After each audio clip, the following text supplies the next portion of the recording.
বিয়ে ছাড়াই বাসর করতে হবে। কথাটা শুনে চমকে উঠলাম আমি। ভাইয়া এসব কি বলছো? তুমি বিয়ে ছাড়াই বাসর মানে? মানেটা সিম্পল, বিয়ে হবে না বাট বাসর হবে ঠিকই। ভাইয়া আমরা তো একে অপরকে ভালোবাসি, তাহলে আমরা কেন এই অবৈধ কাজ করব? তার চেয়ে চলো বরং বিয়ে করে ফেলি। বিয়ে করবি ঠিক আছে, কাল রেডি থাকিস, কালই আমাদের বিয়ে হচ্ছে। কবুল বলতে যাব ঠিক তখনই আদনান ভাইয়া বলে উঠলেন, আমি সামান্তাকে বিয়ে করব না। ওকে আমি ভালোবাসি না, ঘৃণা করি। আর যাকে ঘৃণা করি তাকে নিয়ে সারা জীবন কাটাবো কি করে? তাই আমি সময় থাকতে এই বিয়েটা ভেঙে দিচ্ছি। কথাটি বলে আদনান ভাইয়া রেজিস্ট্রি পেপারটা ছিঁড়ে ফেলে দিয়ে হনহনিয়ে চলে গেলেন। আমি পাথরের মূর্তির মতো বসে আছি। আদনান ভাইয়া আমার সাথে এমনটা কেন করলেন? উনি তো আমায় ভালোবাসতেন। কাল রাতেও তো আদনান ভাইয়া ছাদে বসে আমার কাঁধে মাথা রেখে কত গল্প করেছিলেন।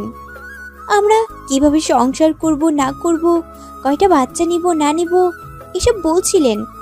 আর আমি ওনার এমন কথাবার্তা শুনে শুধু হাসছিলাম। আর আজ এই মুহূর্তে কি থেকে কি হয়ে গেল কিছুই বুঝতে পারছি না। আমি কেন আম্মু আব্বু বড় আব্বু মামুনি কেউই বুঝতে পারছি না। আদনান ভাইয়ার জেদের বশেই ওনারা আজ বিয়ে দিতে রাজি হয়েছিলেন। আমি আর কিছু ভাবতে পারছি না, দৌড়ে নিজের রুমে চলে এলাম। রিঙ্কি এগিয়ে আসলো আরোহীর দিকে। তোর ছেলের জন্য যদি আমার মেয়ে উল্টোপাল্টা কিছু করে তাহলে কিন্তু আমি কাউকে ছেড়ে দিব না বলে দিলাম। আরোহী কিছু বলতে পারছে না, মাথা নিচু করে দাঁড়িয়ে আছে। আদনান একেবারে ওর বাবা আদিলের মতো হয়েছে। আহিলও এক কোণে স্তব্ধ হয়ে দাঁড়িয়ে আছে। একমাত্র মেয়ের এত বড় অপমান কিছুতেই মেনে নিতে পারছে না সে। বেশ কিছুক্ষণ লম্বা শাওয়ার নিয়ে বেরিয়ে আসলাম আমি কিন্তু অন্যদের মতো কেঁদে কেটে বুক ভাসিয়ে ফেলিনি। কেঁদে আর কি হবে? এখন যথাসম্ভব নিজেকে শক্ত রাখতে হবে। আহিল খানের মেয়ে আমি, এত সহজে কিছুতেই ভেঙে পড়ব না। আর আদনান খান, আজ থেকে আপনি আপনার পথে আর আমি আমার পথে। আমি আর আপনার কোনো কথা শুনবো না, মানব না। I hate you. আপনি আমার সাথে যে অন্যায় করেছেন তার শাস্তি আপনাকে পেতেই হবে। আর কিছু না ভেবে শুয়ে পড়লাম আমি। সকালে ঘুম ভেঙে গেল আমার। ঘড়ির দিকে তাকিয়ে দেখলাম 9টা বাজে। তার মানে ভার্সিটিতে যেতে পারবো। তাড়াতাড়ি ফ্রেশ হয়ে একটা স্কার্ট আর টপ পরে নিলাম। গলায়ও একটা স্কার্ফ পেঁচিয়ে নিলাম। পিঠে ব্যাগ রাখতেই চোখ পড়ল সোফায় পরে থাকা একটা শাড়ির দিকে। একটা তাচ্ছিল হাসি দিয়ে শাড়িটা হাতে নিলাম। এই শাড়িটা আদনান ভাইয়া আমায় গিফট করেছিলেন।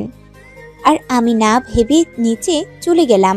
সবাই ব্রেকফাস্ট করার জন্য বসে আছে। আমি গেলেই স্টার্ট হবে। তাকিয়ে দেখলাম আদনান ভাইয়া খাওয়া শুরু করে দিয়েছে। যে ছেলেটা আমায় রেখে একটা বিস্কুট পর্যন্ত মুখে দিত না, আজ সে ব্রেকফাস্ট করে নিচ্ছে। এ কি, তুমি এই শাড়ি নিয়ে কোথায় যাচ্ছ সামান্তা? তাকিয়ে দেখলাম জিএম মানে গ্র্যান্ডমাদার প্রশ্নটা করেছেন।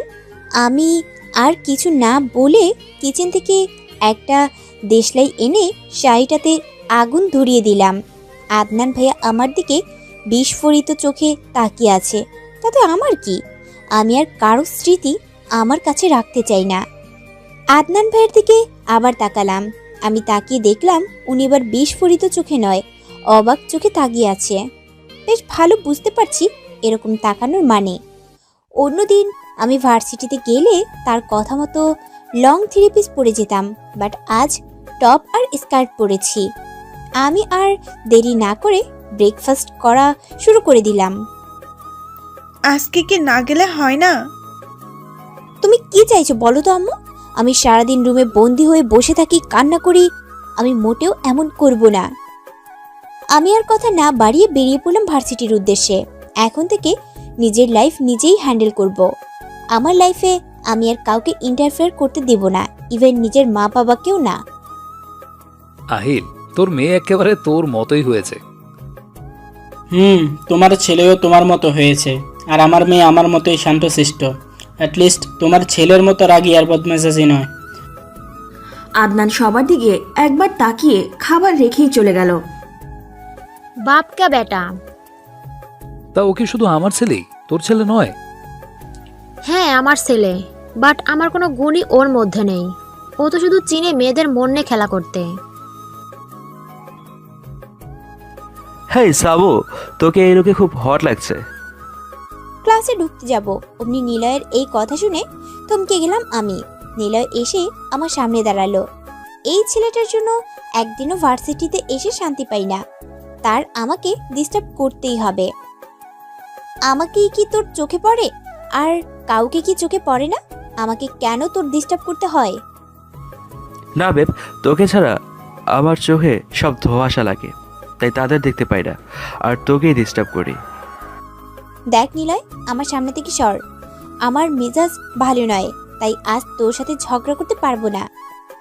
কথাটা বলে নিলয়কে পাশ কাটিয়ে চলে এলাম আমি। আরোহী আদনানের রুমে ঢুকতেই দেখলো আদনান কার সাথে যেন হেসে হেসে কথা বলছে। আরোহী রেগে আদনানের দিকে এগিয়ে গেল, তারপর তার কান থেকে ছোঁ মেরে ফোনটা নিয়ে নিল। আদনান, কি হচ্ছে এসব? কেন তুমি সামান্তার সাথে কাল এমন করেছো? তোমার জন্য মেয়েটা কত কষ্ট পাচ্ছে। You have any idea? দেখো মা, আমার লাইফ আমার ডিসিশন। আমার মনে হয়েছে তাই আমি এমন করেছি, তাতে তোমার কি? আর অন্যের ম্যাটার নিয়ে ইন্টারফেয়ার করা আমার একদম পছন্দ নয়, তাই আমি এই মুহূর্তে এসব নিয়ে তোমার সাথে ডিসকাস করতে চাইছি না। So excuse me. আদনানের এমন লাগামহীন কথাবার্তা শুনে আরোহীর চোখে পানি চলে এসেছে। সে আর নিজেকে কন্ট্রোল করতে পারল না, কষিয়ে চড় মেরে দিল। তারপর চেঁচিয়ে বলল, তোমাকে নিজের ছেলে ভাবতেই লজ্জা লাগছে আমার। আমি মানছি তুমি তোমার বাবার মতো হয়েছো, কিন্তু তোমার বাবা তার মা বাবার সাথে এমন গলা উঁচিয়ে কখনো কথা বলেনি, কিন্তু তুমি তার ছেলে হয়েই এমনভাবে কথা বলছো। তুমি জানো তোমার এই কথাগুলো শুনে কতটা কষ্ট পেয়েছি। তুমি তো এমন ছিলে না, তাহলে হঠাৎ এমন পাল্টে গেলে কেন? তোমার লাইফ তোমার ডিসিশন। তাহলে ঠিক আছে, আমার কাছে আর আসবে না, আর আমায় মা বলে ডাকবে না। আরেকটা কথা, সামান্তা তোমার নিজের চাচাতো বোন, তাই ওর সাথে এমন না করলেও পারতে। কথাটা বলে চোখ মুছে চলে গেল আরোহী। আদনান এখনো গালে হাত দিয়ে নিচের দিকে তাকিয়ে আছে। আদনান, তোমার মা কেঁদে এখান থেকে চলে গেল কেন? কি বলেছো তুমি তাকে? আদিলের কথা শুনে মাথা তুলে তাকালো আদনান, তাকিয়ে আবার মাথা নিচু করে নিল। আদিল আবারও এগিয়ে এসে সেম প্রশ্নই করলো। বাবা, আমি মার সাথে খুব বড় অন্যায় করেছি। আমি মাকে অনেক হার্ট করেছি। আমার মাথা ঠিক ছিল না তখন। একটা কথা কি জানো তুমি আদনান? এক সময় তোমার মাকে আমি হারিয়ে ফেলেছিলাম। তারপর অনেক খোঁজাখুঁজির পর প্রায় 2 বছর পর তোমার মাকে পাই। সেদিন তোমার মাকে হারাতে হয়েছিল শুধুমাত্র নিজের রাগকে প্রাধান্য দিয়েছিলাম বলে। তোমার মাকে খুঁজে পাওয়ার পর থেকে কোনোদিন গলা উঁচিয়ে কথা বলিনি ওর সাথে। আর ওই আমার জন্য কতটা ইম্পর্টেন্ট সেটা শুধুমাত্র আমি জানি। তোমার মাকে সবসময় নিজের ভালোবাসা দিয়ে আগলে রেখেছি আমি। আর তুমি তোমার মাকে হার্ট না করলেও পারতে। আদনানের চোখ থেকে অটোমেটিক পানি ঝরছে। সে আদিলকে জড়িয়ে ধরে কেঁদে দিল। বাবা মা কি আমায় ক্ষমা করবে? আমি আসলেই আমার বিহেভিয়ারের জন্য অনুতপ্ত। আদনান, তুমি এখন আমাকে যেভাবে জড়িয়ে ধরলে ঠিক সেভাবেই তোমার মাকে জড়িয়ে ধরে সরি বলে দিবে। দেখবে তোমার মা তোমাকে ক্ষমা করে দিবে। তোমার মায়ের মন অনেক বড়। আমি তাকে অবিশ্বাস করে বাড়ি থেকে বের করে দিয়েছিলাম, তারপরেও সে আমাকে ক্ষমা করে দিয়েছিল। মাঠে দিয়ে হেঁটে যাচ্ছি, আশ্চর্য সবাই আমার দিকে তাকিয়ে আছে। আর তাকিয়ে থাকারই কথা। এতদিন আমি লং ড্রেসের সাথে হিজাব পরে আসতাম, আর আজ টপস স্কার্ট সাথে চুল ছেড়ে দিয়ে এসেছি।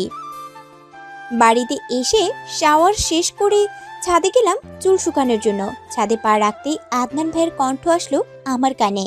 তাকিয়ে দেখলাম ভাইয়া গিটার হাতে নিয়ে হামনাবা মেরে গান গাইছে। এই গানটা তো আমার গাওয়ার কথা। গানের প্রতিটা লিরিক্স আমার জীবনের সাথে যায়। আমি ছাদের রেলিং ধরে মনোযোগ দিয়ে গান শুনতে লাগলাম। হঠাৎ হাসির আওয়াজ এলো আমার কানে। আমি তাড়াতাড়ি ঘাড় ঘুরিয়ে দেখলাম আদনান ভাইয়া ফোনে কার সাথে হেসে হেসে কথা বলছে আর জানু বেবি ডাকছে। আমি আর ছাদে দাঁড়াতে পারলাম না, দৌড়ে নিচে চলে আসলাম। চোখ থেকে কয়েক ফোঁটা পানি গড়িয়ে পড়ার আগেই পানিটা মুছে নিলাম। চোখের পানি অনেক দাম, আমি কেন চোখের পানি ফেলছি? রাতে বিছানায় শুয়ে আছি আমি, কিছুতেই ঘুম আসছে না। দিনে যতই নিজেকে স্ট্রং রাখি না কেন, রাত হলেই শুধু আদনান ভাইয়ের কথা স্মরণ হয়, ওনার সাথে কাটানো মুহূর্তের কথা স্মরণ হয়, আর চোখের কার্নিশ বেয়ে পানি গড়িয়ে পড়ে। উঠে বসলাম আমি, মাথাটা খুব ব্যথা করছে। এই মুহূর্তে কফি হলে খুব ভালো হতো। আমি উঠে কিচেনের উদ্দেশ্যে চলে গেলাম। হঠাৎ চোখে পড়ল আদনান ভাইয়ের রুমের দিকে। পা টিপে টিপে রুমের সামনে যেই দেখলাম দরজা খোলা। আদনান ভাইয়া কোথায়? পরক্ষণেই মনে হলো, আরে আমি কেন এসব ভাবছি? তাই আর দেরি না করে কিচেনে চলে এলাম। কিচেনে ঢুকতেই বড় সড়ো ধাক্কা খেলাম। আদনান ভাইয়া কফি বানাচ্ছে। আমি আর না দাঁড়িয়ে আরেক চুলায় কফির পানি বসিয়ে দিলাম। তারপর ভাইয়াকে শুনিয়ে শুনিয়ে বলতে লাগলাম, হায় আমার পোড়া কপাল, রাতে সবাই গার্লফ্রেন্ড বয়ফ্রেন্ডদের সাথে কথা বলে কাটায়, আর আমি পড়ার সাথে কথা বলে কাটাই। ইস, আমারও যদি এমন একটা বয়ফ্রেন্ড থাকতো। এই তো কি হয়েছে, হয়ে যাবে। নিলয় তো আমায় প্রপোজ করেছিল, আমিও ওর প্রপোজ অ্যাকসেপ্ট করে নিব, তারপর ওর সাথে চুটিয়ে প্রেম করব। ডাহা মিশা কথা কইছি। কথাটা বলার সাথে সাথেই আদনান ভাইয়া আমার হাত ধরে টেনে নিয়ে দেয়ালের সাথে চেপে ধরলেন। খুব শখ না তোর চুটিয়ে প্রেম করা? দাঁড়া করাচ্ছি। কথাটা বলেই আদনান ভাইয়া আমার ঠোঁট চেপে ধরলেন। আমি ওনাকে সরানোর চেষ্টা করছি, বাট উনি এক পাও নড়ছে না। ওনার স্পর্শ এই মুহূর্তে আমার কাছে বিষের মতো মনে হচ্ছে। প্রায় 5 মিনিট পর আমায় ছেড়ে দিয়ে বললেন, এটাই তো চেয়েছিলিস তুই, যা তোর ইচ্ছাটা পূরণ করে দিলাম। ভাইয়ার এমন কথা শুনে কেঁদে দিলাম আমি। ভাইয়া এসব কি বলছো তুমি? তোমার সাথে যখন রিলেশনে ছিলাম তখনও তো আমি এসব করিনি। তাহলে আজ যখন আমাদের মধ্যে কোনো সম্পর্ক নেই, তাহলে এখন কেন আমি এসব করতে চাইবো? বুঝি, সব বুঝি আমি। তাই তো আমার অ্যাটেনশন পাওয়ার জন্য এরকম ড্রেস পরে এসেছিস। তোর মতো মেয়েদের কাছ থেকে এসবই আশা করা যায়। কথাটা বলে ভাইয়া কফি নিয়ে চলে গেলেন। আমি আমার দিকে ভালো করে তাকিয়ে দেখলাম একটা টি শার্ট আর 3/4 জিন্স পরে আছি। আজব তো, এটা পরেছি তো কি এমন হয়েছে? কফি না বানিয়েই চলে গেলাম রুমে। যে কথাগুলো শুনছি এইসব শুনেই পেট ভরে গেছে আমার। আদনান নিজের রুমে এসে জোরে জোরে শ্বাস ফেলছে। তুই কেন বুঝিস না? সামু তোকে এমন লোকে দেখলে যে আমার নিজেকে কন্ট্রোল করে রাখতে অনেক কষ্ট হয়, তাই ও তো তোর সাথে তখন এমন করলাম। নিজেকে যে আর কন্ট্রোল করে রাখতে পারছিলাম না। আর এই তোর ভালোবাসার নমুনা। আমি কেন তোর সাথে এমন করছি ভেবে দেখেছিস তুই? ভাববি কি করে? এখন তো তোর মনে আরেকজনের বসবাস। তোকে কোনো সময় আমি একা রাখিনি, সব সময় ছায়ার মতো পাশে থেকেছি।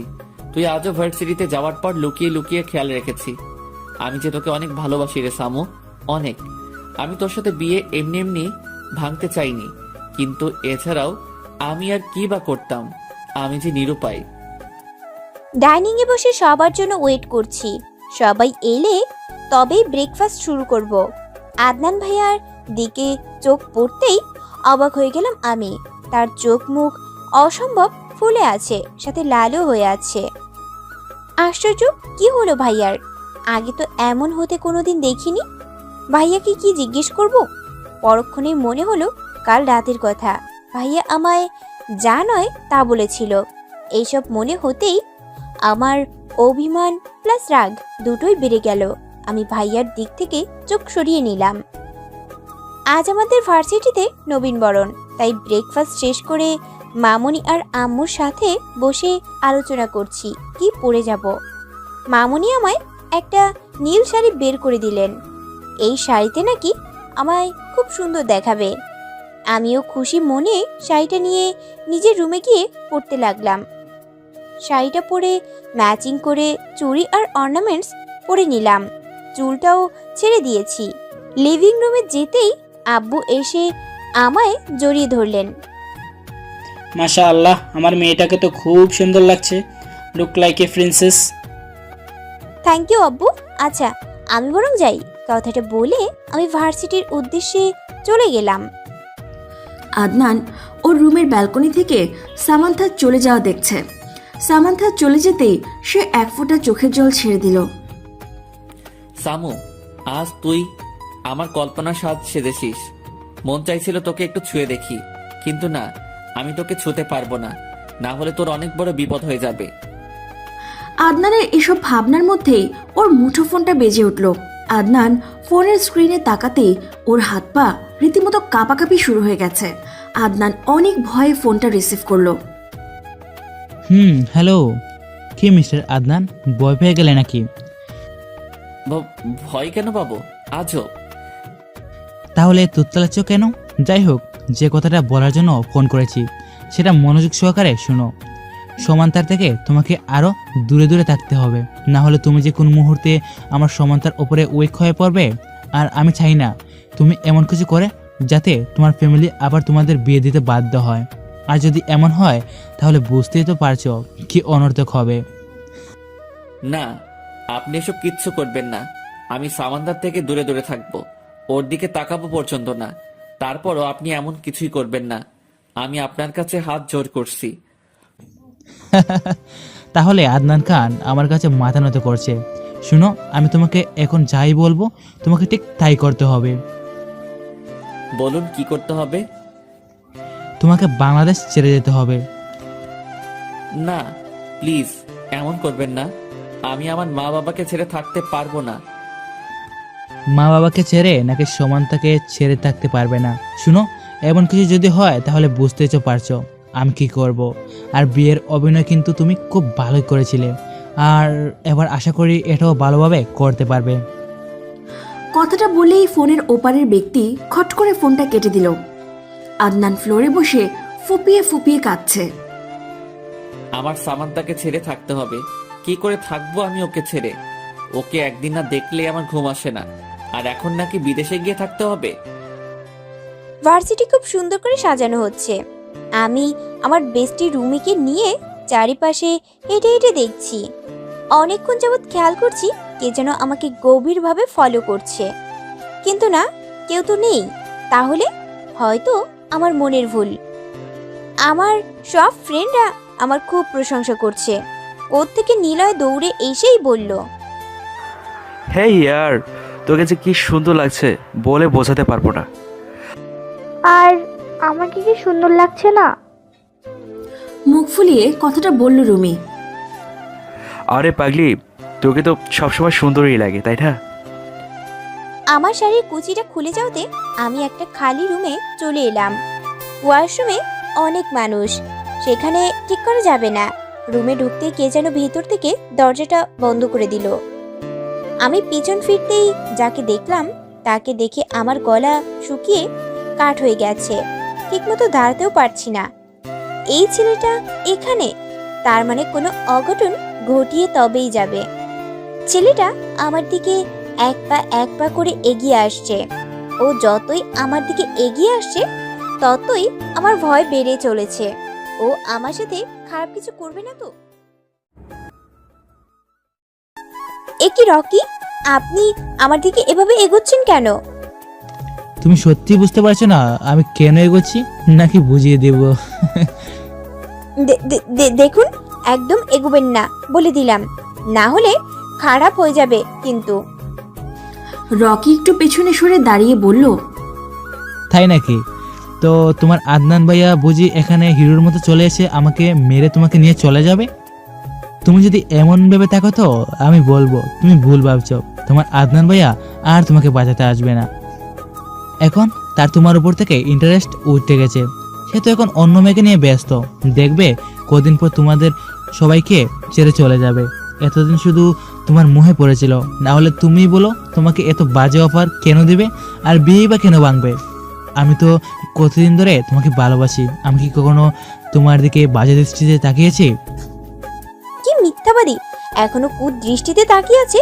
সে নাকি বাজে দৃষ্টিতে তাকায় না। সো তোমাকে একটা কথা বলার জন্য এসেছিলাম। কথাটা হলো, তোমাকে আজ খুব খুব সুন্দর লাগছে। কথাটা বলে রকি চলে গেল। আমিও শাড়ি ঠিক করে বেরিয়ে গেলাম। অনুষ্ঠান শেষ হতে হতে অনেক বেলা হয়ে গেছে। আমি আর দেরি না করে রিমাকে সাথে নিয়ে বেরিয়ে পড়লাম। লিভিং রুমে বসে আছি সবাই। কিছুক্ষণ পর আদনান ভাইয়া বলে উঠলেন, আব্বু, চাচ্চু, আমি তোমাদের কিছু বলতে চাই। হ্যাঁ বলো, কি বলবে? আসলে আমি ইউএসএ চলে যাচ্ছি, আর সেখানে গিয়ে সেটেল হয়ে যাব। Are you mad Adnan? তুমি এসব কি বলছো? তুমি তো তোমার নানু বাড়িতে গিয়েও আমাদের ছেড়ে থাকতে পারো না, আর সেই তুমি কিনা ইউএসএ চলে যাচ্ছ? ভেবে বলছো তো? আদনান, এসব তুমি কি বলছো? আমি তোমাকে ছেড়ে কি করে থাকবো? কেন মা? আয়েশা আছে, সামান্তা আছে, ওদের নিয়ে থাকবে। আমি না থাকলে কিছু হবে না। আদনান আমার সোনা, এমন বলে না। সামান্তার আয়েশা আছে, সাথে তুমিও থাকবে। আমি তোমার মা, তুমি আমাকে ছেড়ে চলে যেতে পারো না। আর হঠাৎ তুমি চলে যেতে চাচ্ছ বা কেন? আমার আর বাংলাদেশে ভালো লাগে না, তাই সেখানে চলে যাচ্ছি। একেবারে বউ বাচ্চা সাথে করে নিয়েই আসবো। আমি আর সহ্য করতে পারলাম না, তাই আমিও বললাম, আমারও তোমাদেরকে কিছু বলার আছে। আমিও বিয়ে করতে চলেছি। মানে তুমি বিয়ে করবে? কিন্তু কাকে? রকিকে বিয়ে করব আমি। ছেলেটা খুবই ভালো, খুব ভালোবাসে আমায়। অ্যাটলিস্ট কারো মতো ঠকবাজ নয়। আদনান ভাইয়া আমার দিকে একবার তাকিয়ে চোখ নামিয়ে নিলেন। বাহ, বেশ ভালোই তো। আমি রেহানের সাথে এই নিয়ে আলোচনা করব, কেমন? আদনান দৌড়ে ওর রুমে চলে গেল। দরজা বন্ধ করে কাঁদতে থাকলো। শামু, তোর জন্যই আমি এমন করছি, আর তুই কিনা এখন এসব বলছিস? তুই জানিস ওই রকি তোর কত বড় ক্ষতি করতে পারে? তুই সমাজে মুখ দেখাতে পারবি না। আমি তোকে ভালোবাসি। তোর এত বড় ক্ষতি আমি কিছুতেই হতে দিব না। তাই আমি ওর কথা মতো চলছি। তোদের ছেড়ে চলে যাচ্ছি। তাতে যদি তোকে হারাতেও হয় তো আমি হারাবো। তারপরও আমি তোর সম্মান কিছুতেই নষ্ট হতে দিব না। আদনান চোখ মুছে কাকে যেন ফোন করলো। হ্যালো জিসান, শোন, আমি ইউএসএ কিছুদিন পরে চলে যাচ্ছি। তোকে আমার একটা হেল্প করতে হবে। হ্যাঁ বলো ভাই, কি করতে হবে? রকি চৌধুরী কোথায় যায় না যায় সেই সবকিছু তোকে ফলো করতে হবে, আর আমাকে জানাতে হবে। সে না হয় করবো, কিন্তু ভাই তুমি সামান্তাবুকে ছেড়ে চলে যাচ্ছ কেন? ওই যে বললাম, রকি চৌধুরী, ওর জন্য ও অনেক বড় সর্বনাশ করতে চলেছে আমার সামর। আর ওকে যেভাবেই হোক আমায় প্রোটেক্ট করতে হবে। কিন্তু ও তো আমায় ভুল বুঝছে। ভাই তুমি এগুলো বলছো না কেন সামান্তাবুকে? কি করব, ওই রকি এই সুযোগটাও দেয়নি। সিসি ক্যামেরা ফিট করা সামুর রুমে সেদিন মেকানিকের রূপ ধরে এসেছিল, আমি টের পাইনি। তারপর সে ওই আমায় বলল যে সামুর রুমে ক্যামেরা। আমি এটা খুলতেও চেয়েছিলাম, বাট ও আমায় থ্রেট দিয়েছে। শুধু ওর রুমেই নয়, সব জায়গায় ক্যামেরা বসানো। আর তুই তো জানিসই এই রকির কত ক্ষমতা, সব করতে পারে ও। আমি ইচ্ছে করলেই ওকে সরিয়ে দিতে পারি, বাট সামুর ইজ্জত ওর কাছে। আর তোকে একটা কাজ করতে হবে। আমি চলে যাওয়ার পর তোকেও ওর বাড়িতে মেকানিক সেজে যেতে হবে। তারপর ওর ল্যাপটপ নষ্ট করে দিতে হবে। আমি ইউএসএ নাও যেতে পারতাম, কিন্তু আমাকে তো যেতেই হবে। বাট আই সোয়ার, খুব শিগগিরই ফিরে আসবো আমি। রকিকে ওর কর্মের শাস্তি পেতেই হবে। কথাটা এক নাগারে বলে খট করে ফোনটা কেটে দিল আদনান।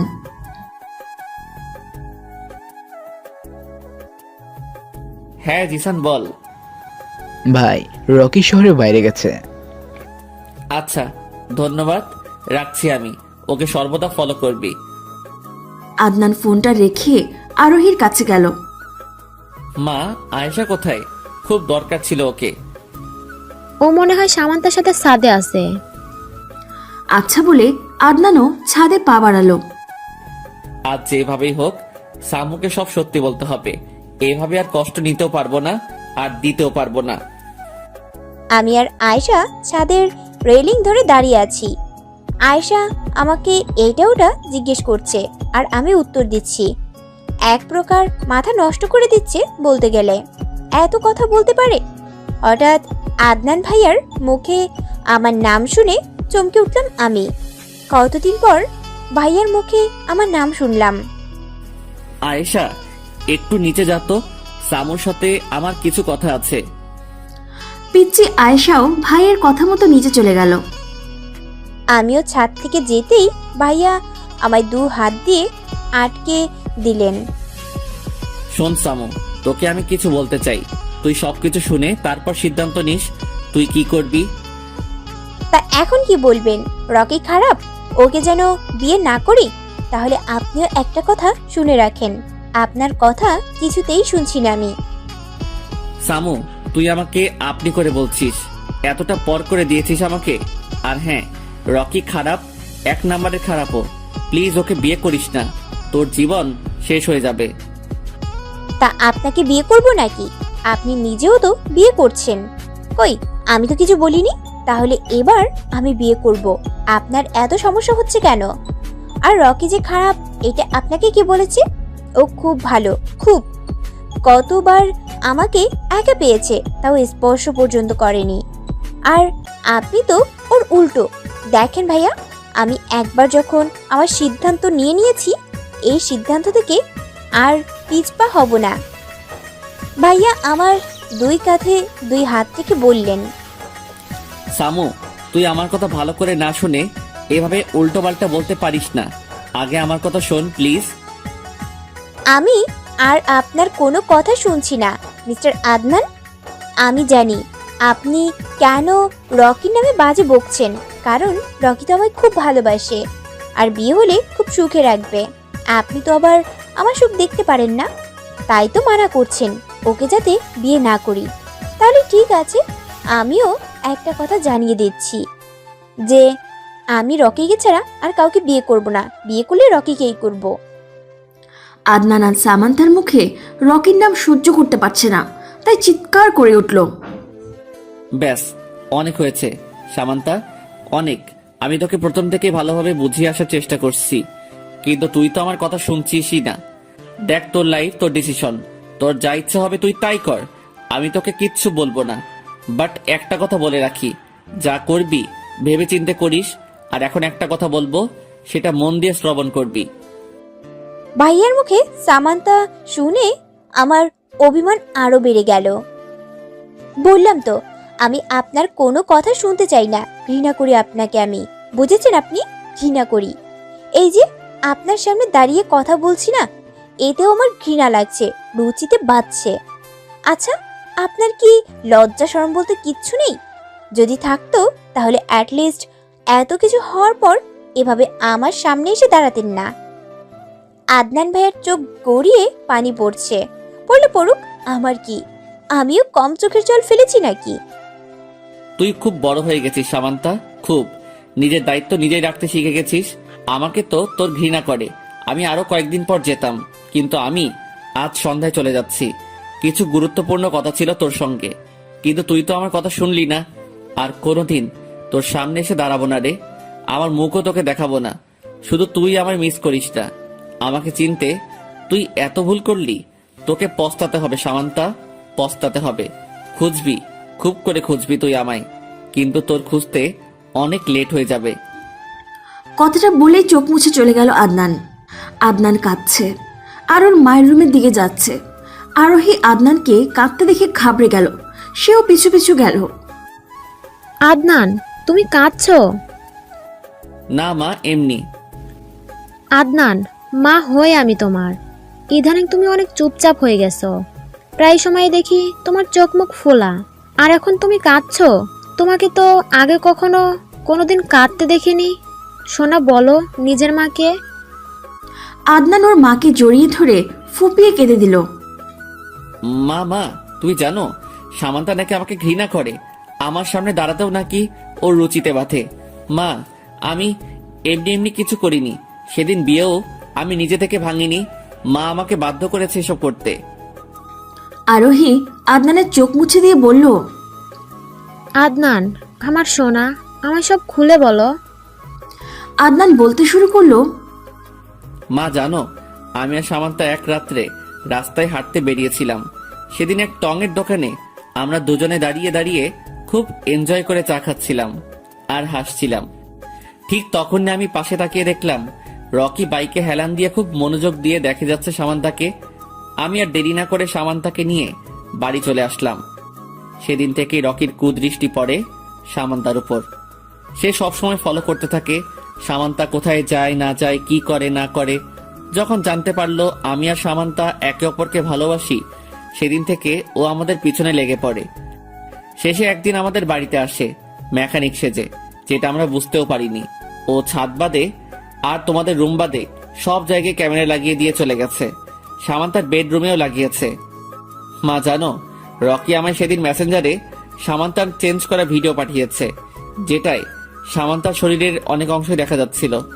আমি যদি তার কথা না শুনি তাহলে নাকি সে সামান্তার এই ভিডিও ভাইরাল করে দিবে।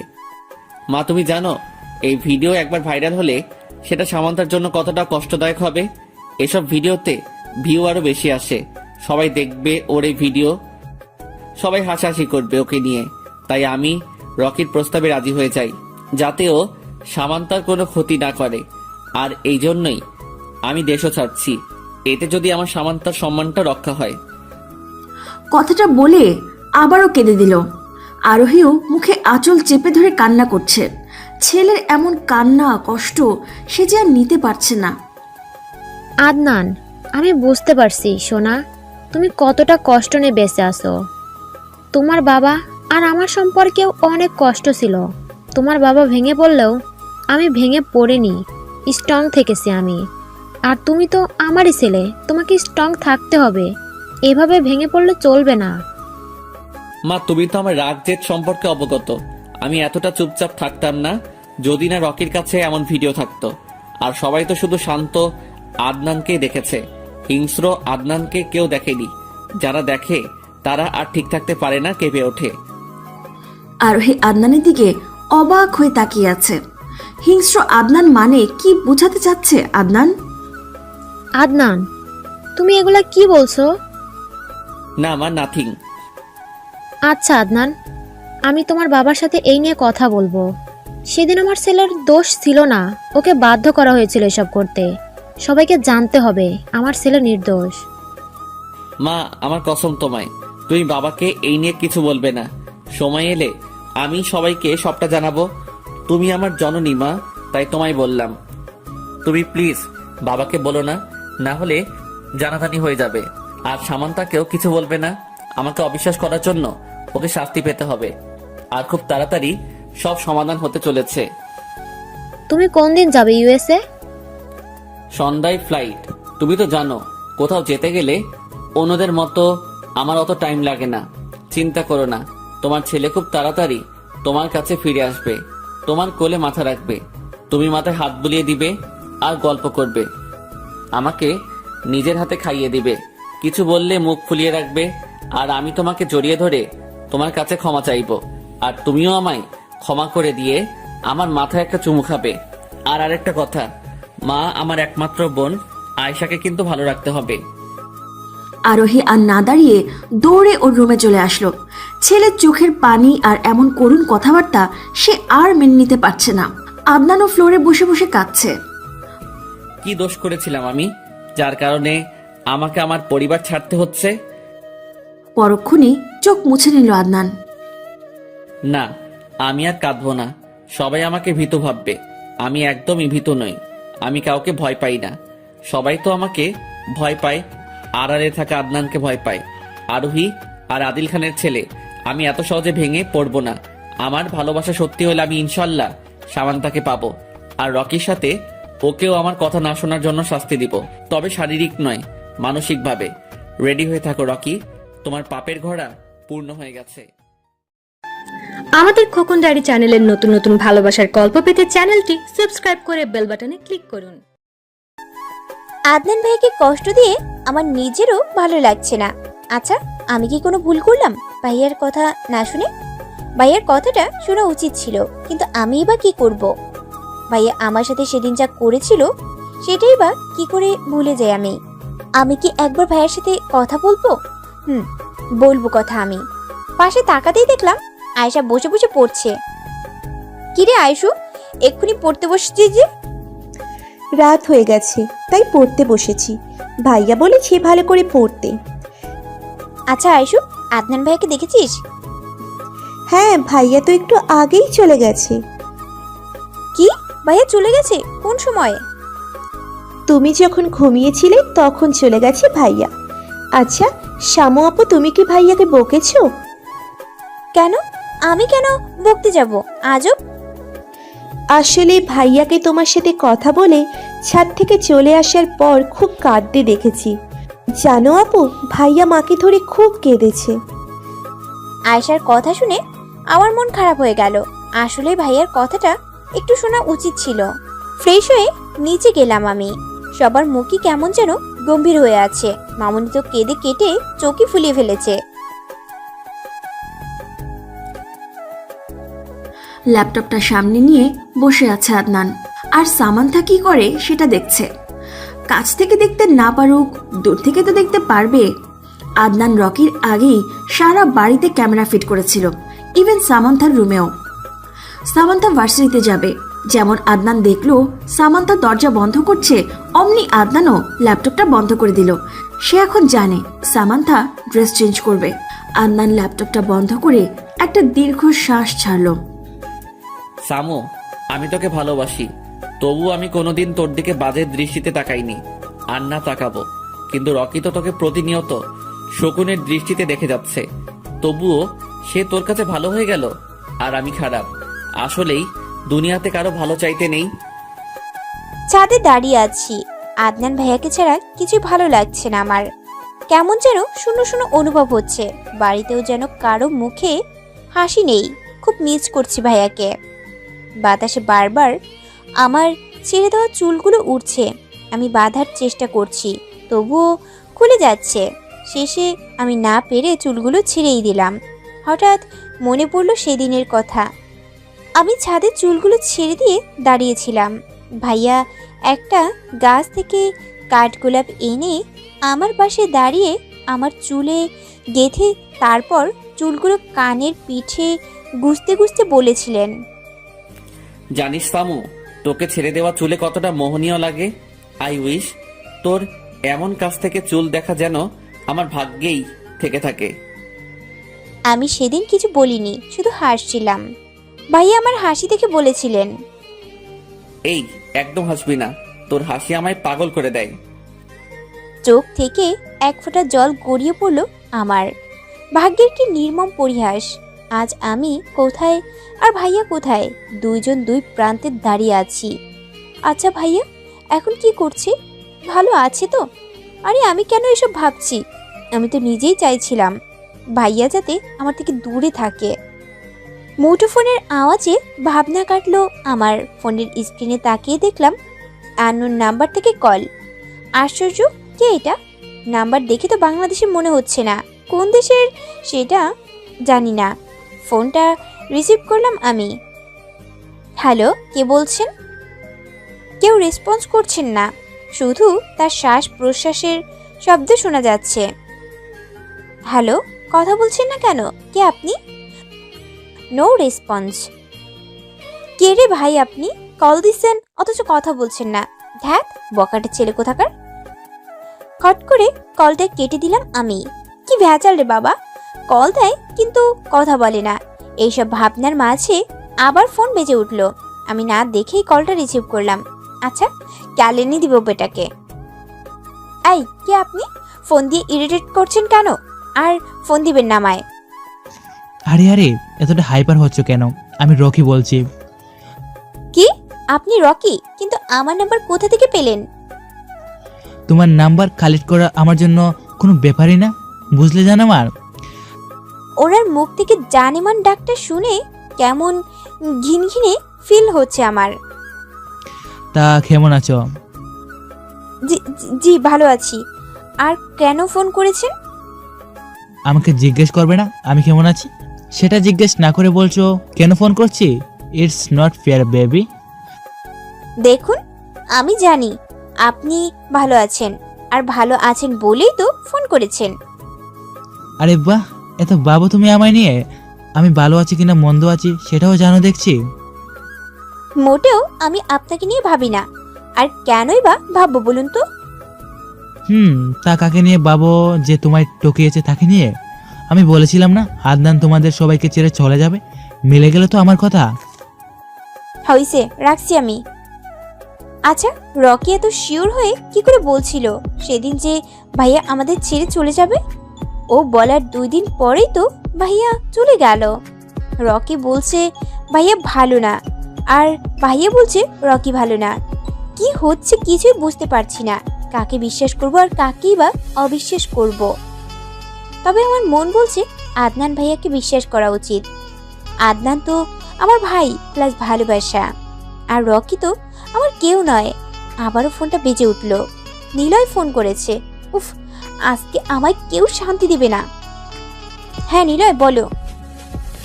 শ্যামু, তুই আমায় যে ছেলের সম্পর্কে জানতে বলেছিলি সেই ছেলে একদম ভালো নয় ইয়ার। কয়েকদিন পর পর মেয়ে পাল্টারে, আর এটাই নাকি তার প্রধান কাজ। তার মধ্যে ডেট তো আছেই। আর আরেকটা কথা, তোর ভাই নাকি সাইকো। তোদের সামনে ও যতটা নর্মাল দেখায় ও কিন্তু ততটা নর্মাল নয়। কি? আচ্ছা, তোকে এসব কে বললো? বলেছে একজন, বাট তোকে বলতে পারবো না। সে না করে দিয়েছে কাউকে যেন না বলি, আর আমিও কথা দিয়ে ফেলেছি যে আমি কাউকে কিচ্ছু বলবো না। এখন রাখছি, বাই, সি ইউ সোনা। আমি ফোনটা রেলিং এর উপর রেখে একটা দীর্ঘশ্বাস ছাড়লাম। আদনান ভাইয়া এতটা খারাপ? ছি, ওনাকে নিজের ভাই বলতেও লজ্জা করছে আমার। এই লোকটাকে ভালোবেসেছিলাম আমি। ভেবেছিলাম আদনান ভাইয়ার সম্বন্ধে একটু খোঁজ খবর নিব, তাই নিলয়কে বলেছিলাম। বাট নিলয় আমায় এইসব বলবে কোনো দিনও ভাবিনি। আর শুধু নিলয়কে অত বিশ্বাস করা যায় না। কে বলেছে ওকে এসব? আর নাম বলতেই বা বারণ করলো কেন? আমার মনে হচ্ছে আমার নিয়ে অনেক বড় কোনো খেলা হচ্ছে, বাট আমি বুঝতে পারছি না কি করব আমি। মন এক কথা বলছে, মস্তিষ্ক আরেক কথা বলছে। তারপরও প্রমাণহীন কথাবার্তা আমি একদমই বিশ্বাসী নই। যদি আদনান ভাইয়া এমন করেই থাকতেন তাহলে কোনো না কোনো ক্লু বা প্রমাণ তো নিশ্চয়ই থাকবে। আমার ভাবনার ছেদ ঘটিয়ে আবার ফোনটা বেজে উঠল। হ্যালো, কে বলছেন? একই, তুমি এখনো নাম্বার দেখোনি? আমি রকি বলছি। আপনি কেন আমায় ফোন দিয়েছেন? তোমাকে একটা কথা জানানোর জন্য। কি কথা? আদনান কতটা নিকৃষ্ট তুমি জানো? ও কতটা নীচ? এসব কে বলল আপনাকে? আর প্রমাণ ছাড়া কথা আমি একদমই বিশ্বাস করি না। ওকে ফাইন, তোমার বেডরুমে যে সিসি ক্যামেরা লাগানো আছে সেটা তুমি কি জানো? কি? আমার বেডরুমে সিসি ক্যামেরা কে লাগিয়েছে? কে আর? আদনান। এখন ভেবে দেখো সামান্তা, তোমার সব ভিডিও কিন্তু ও দেখে, কাপড় চেঞ্জ করা থেকে শুরু করে সব। আর আমার কথা বিশ্বাস না করলে তোমার রুমের বাম পাশের কোনোটা চেক করো। রাখছি আমি। হ্যালো হ্যালো, ধুর, রেখে দিল। বাট ও কি করে জানলো আমার রুমে সিসি ক্যামেরা? সব কেমন ধোঁয়াশে ধোঁয়াশে লাগছে। আমি রুমে চলে এলাম রকির কথা যাচাই করার জন্য। রুমে তন্ন তন্ন করে খুঁজছি, বাট ক্যামেরার কোনো চিহ্নই পাচ্ছি না। রকির কথা অনুযায়ী বাম পাশে তাকিয়ে দেখলাম ছোট্ট একটা কালচে কি দেখা যাচ্ছে। আমি টেবিলের উপর উঠে দেখলাম সত্যি সত্যি একটা ক্যামেরা। তার মানে রকির কথাই সত্যি। আদনান ভাইয়া আমার রুমে সিসি ক্যামেরা লাগিয়েছে, তাও বেডরুমে। ছি ছি, আদনান ভাইয়া এটা কিভাবে করলো? এই ফুটেজ তো সব উঠেছে। ভাইয়া কি তাহলে, আর রকি বা কি করে জানলো আমার রুমে ক্যামেরা লাগানো আছে? আদনান কিছু জামা কাপড় কেনার জন্য শপিং মলে গেছে। শপিং মলে ঢুকতেই, হ্যাঁ আদনান, কেমন আছো তুমি? হঠাৎ মেয়ের কণ্ঠ শুনে চকিতে তাকালো আদনান। আরে জুই যে, কেমন আছো? এই তো বেশ ভালোই আছি। আদনান, তুমি তো আগের চাইতে আরো সুন্দর আর হ্যান্ডসাম হয়ে গেছো। আমি তো আবার ক্রাশ খেলাম। তাই নাকি? তুমিও কিন্তু আগে চাইতে আর সুন্দর আর স্মার্ট হয়ে গেছো। তা এখানে কেন তুমি? আসলে মা বাবাকে নিয়ে আজ একটু শপিং করতে বেরিয়েছি। তুমি এখানে কি করছো? তোমার তো বিদিতে থাকার কথা। অ্যাকচুয়ালি একটা কাজে এসেছিলাম এখানে। আচ্ছা, আজ যাই, অন্যদিন দেখা কথা হবে। আদনান শপিং করে ল্যাপটপ নিয়ে বসেছে। সামান্তা কি করেছে দেখার জন্য, বাট কোনো ভিডিও আসছে না, সব কালো হয়ে আছে। তার মানে কি সামান্তা ক্যামেরাটা দেখে ফেলেছে? ও যদি ক্যামেরা দেখে তাহলে তো আমায় অবিশ্বাস করবে, এমনিতেই ঘৃণা করে, আরও ঘৃণা করবে, ভুল বুঝবে। কি করব এখন আমি? আদনান কিছু বুঝে উঠতে না পেরে এবার সামান্তাকে ফোন করলো। রিং হওয়ার কিছুক্ষণ পরে সে কল রিসিভ করলো। হ্যালো, কে বলছেন? সামান্তা, আমি আদনান বলছি। আপনি কেন আমায় ফোন দিয়েছেন? কোন অধিকারই বা দিয়েছেন? কি হন আপনি আমার? আপনি যদি আমার সত্যিই কেউ হয়ে থাকতেন তাহলে জীবনেও এমন নিকৃষ্ট কাজ করতেন না। দেখ সামু, তুই আবারও আমায় ভুল বুঝছিস। একটাবার, শুধুমাত্র একটাবার আমার কথাটা অন্তত শোন। আমার সাথে এরকম বিহেভ করতে পারিস না। কথা শুনতে চাই না। ভাবলেন কি করে আপনি এত কিছু করবেন, তারপরেও আমি আপনার কথা শুনবো? দেখুন, আমি আগের বিহেভিয়ার জন্য সত্যি খুব দুঃখিত ছিলাম, বাট এইবার আমি আপনার সাথে যে বিহেভ করছি একদম ঠিক করছি। একটা মেয়ের বেডরুমে ক্যামেরা কিভাবে লাগালেন আপনি বলুন? আমার তো মনে হচ্ছে আপনার চরিত্রে ঠিক নেই। বিডিতে আব্বু আর বড় আব্বুর জন্য কিছু করতে পারবেন না বলে আমেরিকা চলে গিয়েছেন, তাই না? তাহলে আমার পিছনে কেন পড়ে আছেন? ঘৃণা করি আমি আপনাকে, বুঝেছেন? ঘৃণা করি। আর একদম আমাকে ফোন করার চেষ্টা করবেন না, বলে দিলাম। ব্যাস, অনেক হয়েছে সামু, অনেক। কথাটা বলে আদনান খট করে ফোনটা কেটে দিয়ে সামান্তার নাম্বারটা ব্লক করে দিল। হ্যালো জিসান, ওই দিকের কি খবর? ভাই, রকি সবসময় সামান্তা আপুর উপর নজর রাখছে। শোন, আমি খুব শীঘ্রই বাংলাদেশে আসছি, তুই সব রেডি করে রাখিস। রাখছি। সকাল 9:20 বাজে। ভার্সিটিতে যেতে একটু মন মানছে না। ধাক্কার পর ধাক্কা খেতে হচ্ছে আমায়, তবুও যেতে হবে, আব্বুর আদেশ এটা। আমি কোনো রকমে রেডি হয়ে ভার্সিটিতে চলে এলাম। ক্লাসে বসে ফোন সাইলেন্ট করতে যাব, ঠিক তখনই রকি আবারও কল দিল। আমি বিরক্ত হয়ে একটু দূরে গিয়ে কলটা রিসিভ করলাম। আচ্ছা, আপনি কি আমায় কোনোভাবেই শান্তি দিবেন না? ক্লাসে আছি আমি এখন।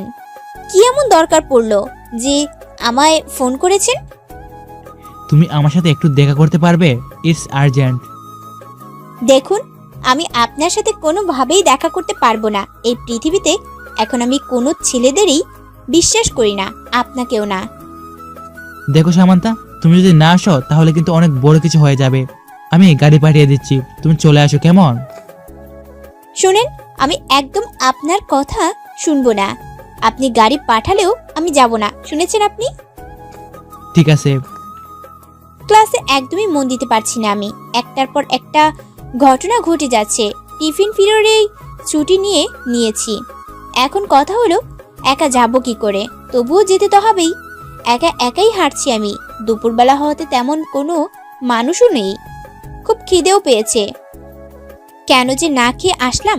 হঠাৎই আমার পাশে একটা কালো গাড়ি এসে থামলো। কিছু বুঝে ওঠার আগেই কেউ আমার মুখে রুমাল চেপে ধরলো। পিট পিট করে চোখ খুললাম আমি।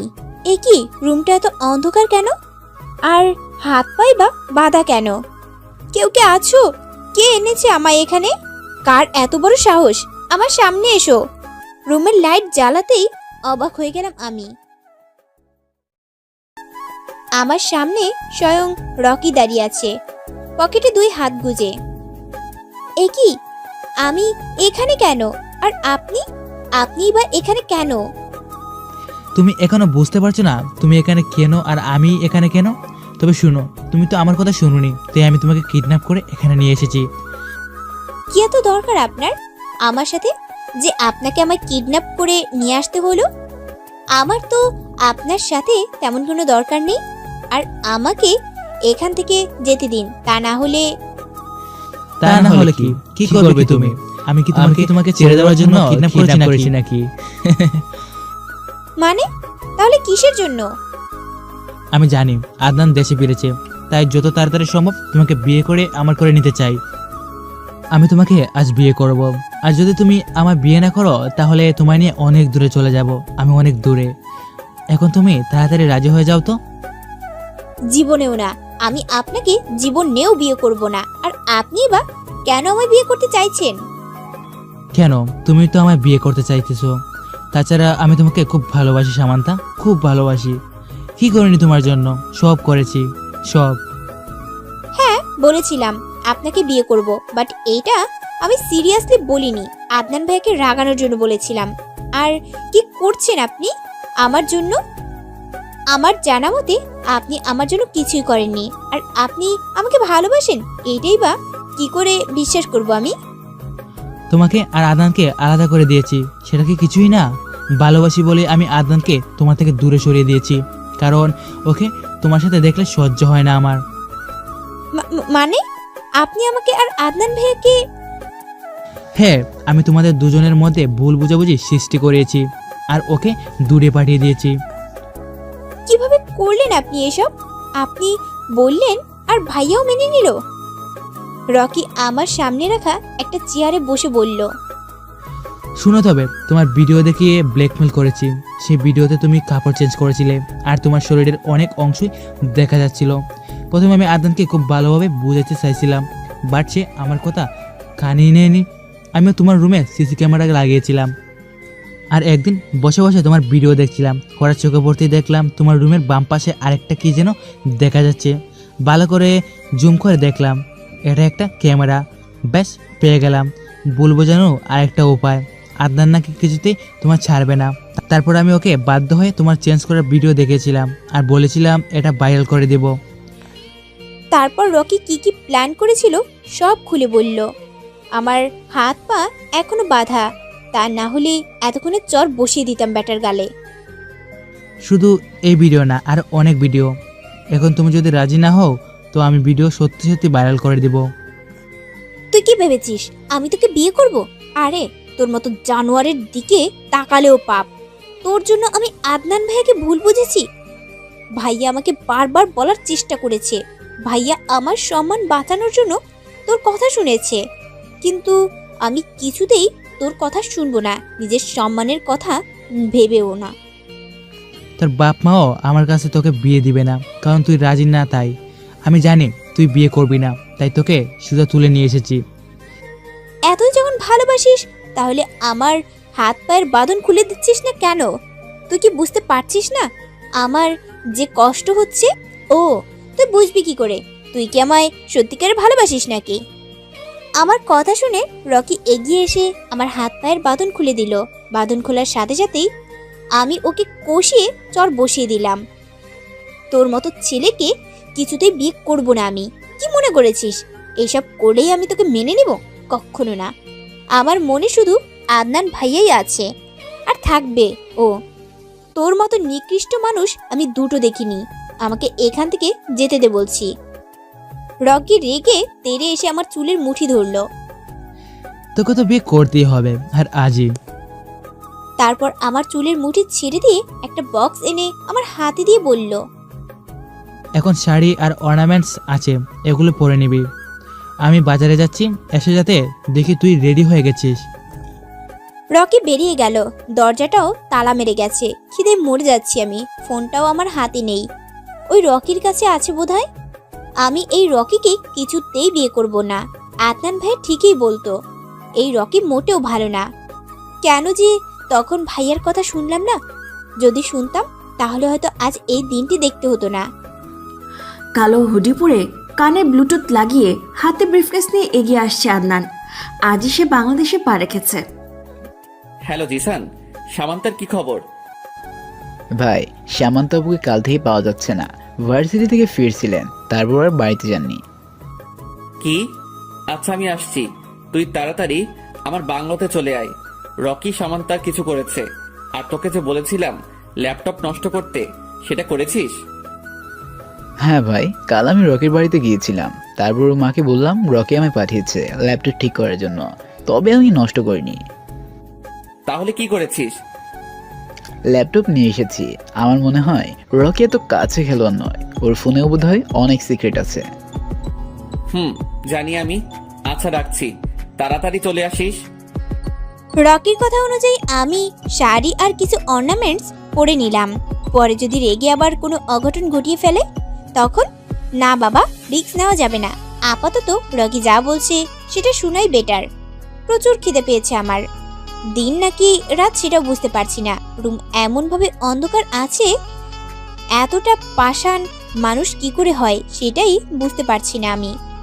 এতক্ষণ হয়ে গেল, তারপরও একবার এসে জিজ্ঞেস করলো না আমার খিদে পেয়েছে কিনা।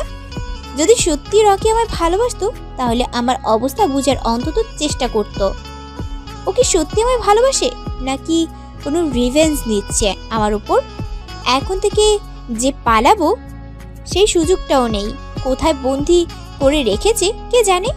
আমি আদৌ ঢাকায় আছি তো? রকি যদি আমায় বিয়ে করে ফেলে তখন কি করব আমি? এখান থেকে তো পালাতেও পারবো না। আজ খুব আদনান ভাইয়ের কথা মনে পড়ছে। ভাইয়া কি জানে আমার বিয়ে হতে যাচ্ছে? ভাইয়া কি আটকাতে আসবে না? রকি এখনো সামান্তার কাছে যায়নি, বাজারে আছে এখনো। কি যেন খোঁজাখুঁজি করছে। কি মনে হতেই কাকে যেন ফোন করলো। হ্যালো রিয়াদ, ওদিকের কি খবর? ভাই ওই দিকের খবর মানে কোন দিকের খবর? আদনানের কথা বলছি আমি। আদনান এখন কি করছে কিছু জানো তুমি? আদনান খান তো আমেরিকা থেকে বাংলাদেশ চলে গেছে, এই 7-8 ঘন্টার মতো হবে। হোয়াট, তুমি এখন জানাচ্ছ আমাকে? যখন আমেরিকা থেকে রওনা দিয়েছিল তখন কেন বলনি? বলো কেন বলনি? কোথায় ছিলে তুমি? ড্যামিট, তোমাকে আমি আমেরিকায় কি জন্য পাঠিয়েছিলাম? তুমিও চলে এসো, তারপর তোমাকে মজা দেখাচ্ছি। আদনান তার বাংলোতে বসে জিশানের সাথে কথা বলছে। তার এই বাংলোর খবর জিশান ছাড়া আর কেউ জানে না, ইভেন ওর ফ্যামিলির কেউও না। লুকিয়ে এখানে কাজ করে তারা। যারা অন্যায় করে তাদের ধরে এনে এখানে শাস্তি দেয়, তবে মার্ডার করে না, কাউকে মুখও দেখায় না। জিসান আনার চেষ্টা করেছিস? রকি এখনো কোথায় আছে? হ্যাঁ, রকির নাম্বার খুব কষ্ট করে কালেক্ট করেছিলাম আমি। এখন ওর নাম্বার ট্র্যাক করছি, দেখি লোকেশন কোথায় দেখায়। এ কি ভাই, ওর লোকেশন তো উত্তরের দিকে দেখাচ্ছে, তার মানে ও উত্তরে আছে। ভাই আমাদের এক্ষুনি যেতে হবে। চল, ও কোনো অঘটন ঘটিয়ে ফেলার আগেই আমাদের ঠিক সময় পৌঁছাতে হবে। আদনান দেশে চলে এসেছে মানে ও কোনো না কোনো কিছু করবে, হাত পা গুটিয়ে একদম বসে থাকবে না। ও যদি কোনো উল্টাপাল্টা করে তাহলে আমিও সামান্তার ভিডিও ভাইরাল করে দেব। বাট সব ভিডিও তো আমার ল্যাপটপে আছে, এখন আমার ল্যাপটপ আনতে হবে।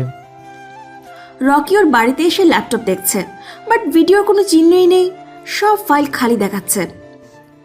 আশ্চর্য, আমি তো 2 দিন আগেও দেখলাম সব ভিডিও ঠিকঠাকভাবেই আছে, তাহলে আজকে ভাবে বেনিশ হয়ে গেল। এটাই যে আমার একমাত্র হাতিয়ার ছিল। বাসায় তো মা ছাড়া আর কেউ নেই, তাহলে কি মা আমার ল্যাপটপে হাত দিয়েছে? না না, মা আমার কোনো জিনিসে হাত দেয় না, আর ল্যাপটপ তো নাই। তবুও একবার জিজ্ঞাসা করি, মা তুমি কি আমার ল্যাপটপ ধরেছিলে? না, আমি কেন তোর ল্যাপটপ ধরবো?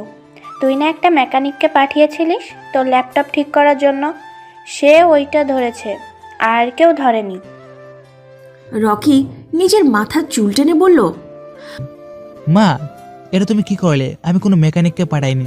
তুমি তো আমাকে একবারও জিজ্ঞেস করতে পারতে আমি কোনো মেকানিক পাঠিয়েছি কিনা। কি করলে তুমি এটা মা? কথাটা বলে রকি চলে গেল।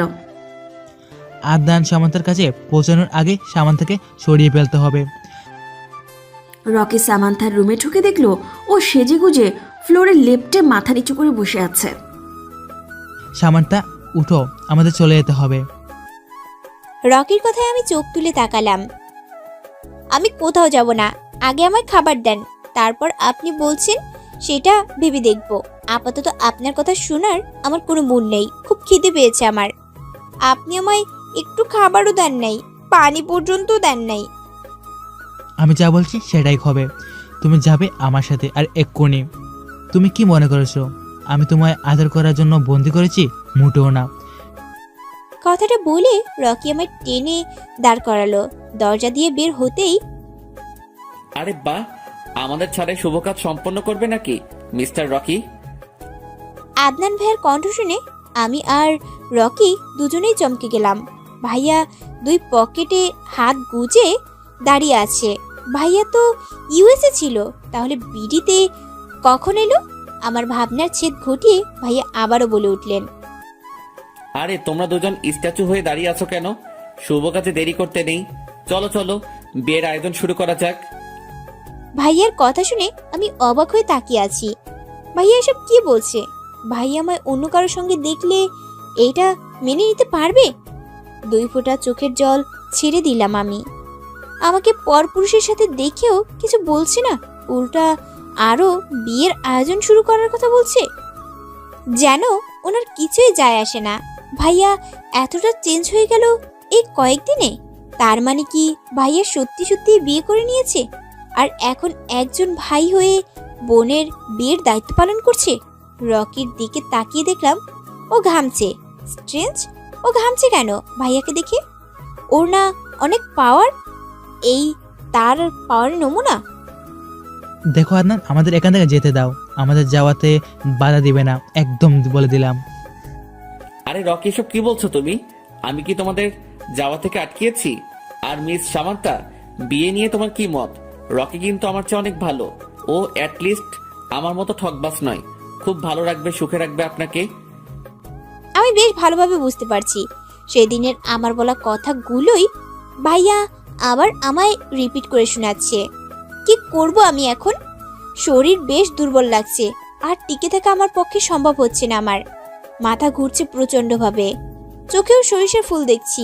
চোখ বন্ধ করেই পড়ে গেলাম আমি অস্পষ্টভাবেই দেখতে পেলাম ভাইয়া দৌড়ে আসছে। আদনান রকিকে ধাক্কা মেরে সামান্তার পাশে বসে পড়ল। শামু, শামু, চোখ খোল। আমি তো শুধু তোর সাথে একটু মজা করছিলাম। প্লিজ চোখ খোল ইয়ার। তারপর রকির দিকে শক্ত চোখে তাকিয়ে বলল, আমার সামুর এই অবস্থা কিভাবে হলো? যদি তোর কারণে আমার সামুর কিছু হয়, আমি কিন্তু তোকে জ্যান্ত পুঁতে ফেলবো। চুপ করে আছিস কেন বল? ওর এই অবস্থা কিভাবে হলো? আমার মনে হচ্ছে সামান্তা অনেকক্ষণ যাবৎ না খেয়ে আছে, তাই ও দুর্বল হয়ে গেছে আর জ্ঞান হারিয়ে ফেলেছে। জিসান, তুই তাড়াতাড়ি কিছু খাবার আনার চেষ্টা কর। জিশান চলে গেল খাবার আনার জন্য। আদনান সামান্তাকে একটা খাটে রেখে রকির দিকে এগিয়ে এলো। রকি এখনো ভাবলেশীনভাবে দাঁড়িয়ে আছে। সেদিন রকি নিলয়কে বলেছিল আদনানের ব্যাপারে। রকি সাইকোর ব্যাপারে যা বলেছিল সেটা আন্দাজে বলেছিল। বেচারা তো জানেই না আদনান আসলেই কতটা ভয়ঙ্কর। তাই সে যেভাবে ছিল ঠিক সেভাবেই দাঁড়িয়ে আছে। আজ আদনানের সাথে বোঝাপড়া করে তবেই এখান থেকে যাবে। আদনান রকির দিকে শক্ত চোখে তাকিয়ে বলল, তুই খুব বড় অন্যায় করেছিস, খুব বড়। এর শাস্তি তো তোকে পেতেই হবে রকি। তাই নাকি? কি শাস্তি দিবি তুই? তোর থেকে তো একটা বিড়ালও যথেষ্ট সাহসী, আর তুই দিবি আমাকে শাস্তি? তুই নিজেই তো একটা ভিতর ডিম, কি করবি তুই? কি করব সেটা না হয় পরেই টের পাবি। আপাতত আমার কাছে সামান্তার জ্ঞান ফেরানোটা বেশি ইম্পর্টেন্ট। জিশান কিছু খাবার নিয়ে আসলো। আদনান সামান্থার জ্ঞান ফেরানোর চেষ্টা করছে, মুখে বারবার পানি ছিটে দিচ্ছে। সামান্থা আস্তে চোখ মেলে তাকালো। ওর তাকানো দেখে আদনান সাথে সাথে দূরে সরে গেল। তারপর জিশানকে ইশারায় বলল সামান্থাকে বলতে যেন সে খাবারটা খেয়ে নেয়। জিশানও মাথা নাড়িয়ে সায় দিল। খাবারটা নিয়ে সামান্থার দিকে এগিয়ে গেল সে। আপু, খাবারটা খেয়ে নিন। আপনি অনেকক্ষণ যাবত কিচ্ছু খাননি, মুখও শুকিয়ে গেছে একেবারে। আমি একবার খাবারের দিকে তাকালাম আর একবার আদনান ভাইয়ের দিকে তাকালাম। ভাইয়া দেয়ালে হেলান দিয়ে চোখ বন্ধ করে তাকিয়ে আছে আর রকি দরজায় দাঁড়িয়ে আছে। আমি সবার দিকে একবার চোখ বুলিয়ে খাবার খেতে শুরু করলাম। অনেক খিদে পেয়েছে আমার। আগে খাই, তারপর যা হবার হবে। আমি খাবার খেয়ে নিলাম। দেয়ালে মাথা ঠেকিয়ে বসে আছি। রকি আমার দিকে এগিয়ে আসলো। বেশ, অনেক হয়েছে সামান্থা, তোমার খাবার খাওয়া শেষ হয়ে গেছে, এবার চলো আমাদের সাথে। কথাটা বলে রকি আমার হাত ধরে দাঁড় করাতেই কষিয়ে চড় দিলাম ওর গালে। কি মনে করেছিস তুই? তুই এসব করবি আর আমি হাসতে হাসতে তোর সাথে চলে যাব? কথাটা বলে ইচ্ছে মতো চড় বসিয়ে দিতে থাকলাম ওর গালে। আমার যত রাগ তার সব রকির গালের ওপর ঝাড়ছি। কতটা কষ্ট দিয়েছে আমাকে আর আদনান ভাইয়াকে। আদনান জিশানের কাছে গিয়ে বলল যেন সামান্থাকে বাড়িতে দিয়ে আসে, এদিকে সে সামলাবে। আদনানের কথা অনুযায়ী জিশান সামান্থাকে নিয়ে তাদের বাড়ির দিকে রওনা দিল। রকি, তোমায় আমার সাথে এক জায়গায় যেতে হবে। কোথায় যাব আর কেন যাব? আমি যেতে পারবো না। সেখানে গেলেই তুমি তোমার উত্তর পেয়ে যাবে। আর তুমি তো বলো আমি ভিতর ডিম, তাহলে আমার সাথে যেতে এত ভয় কিসের তোমার?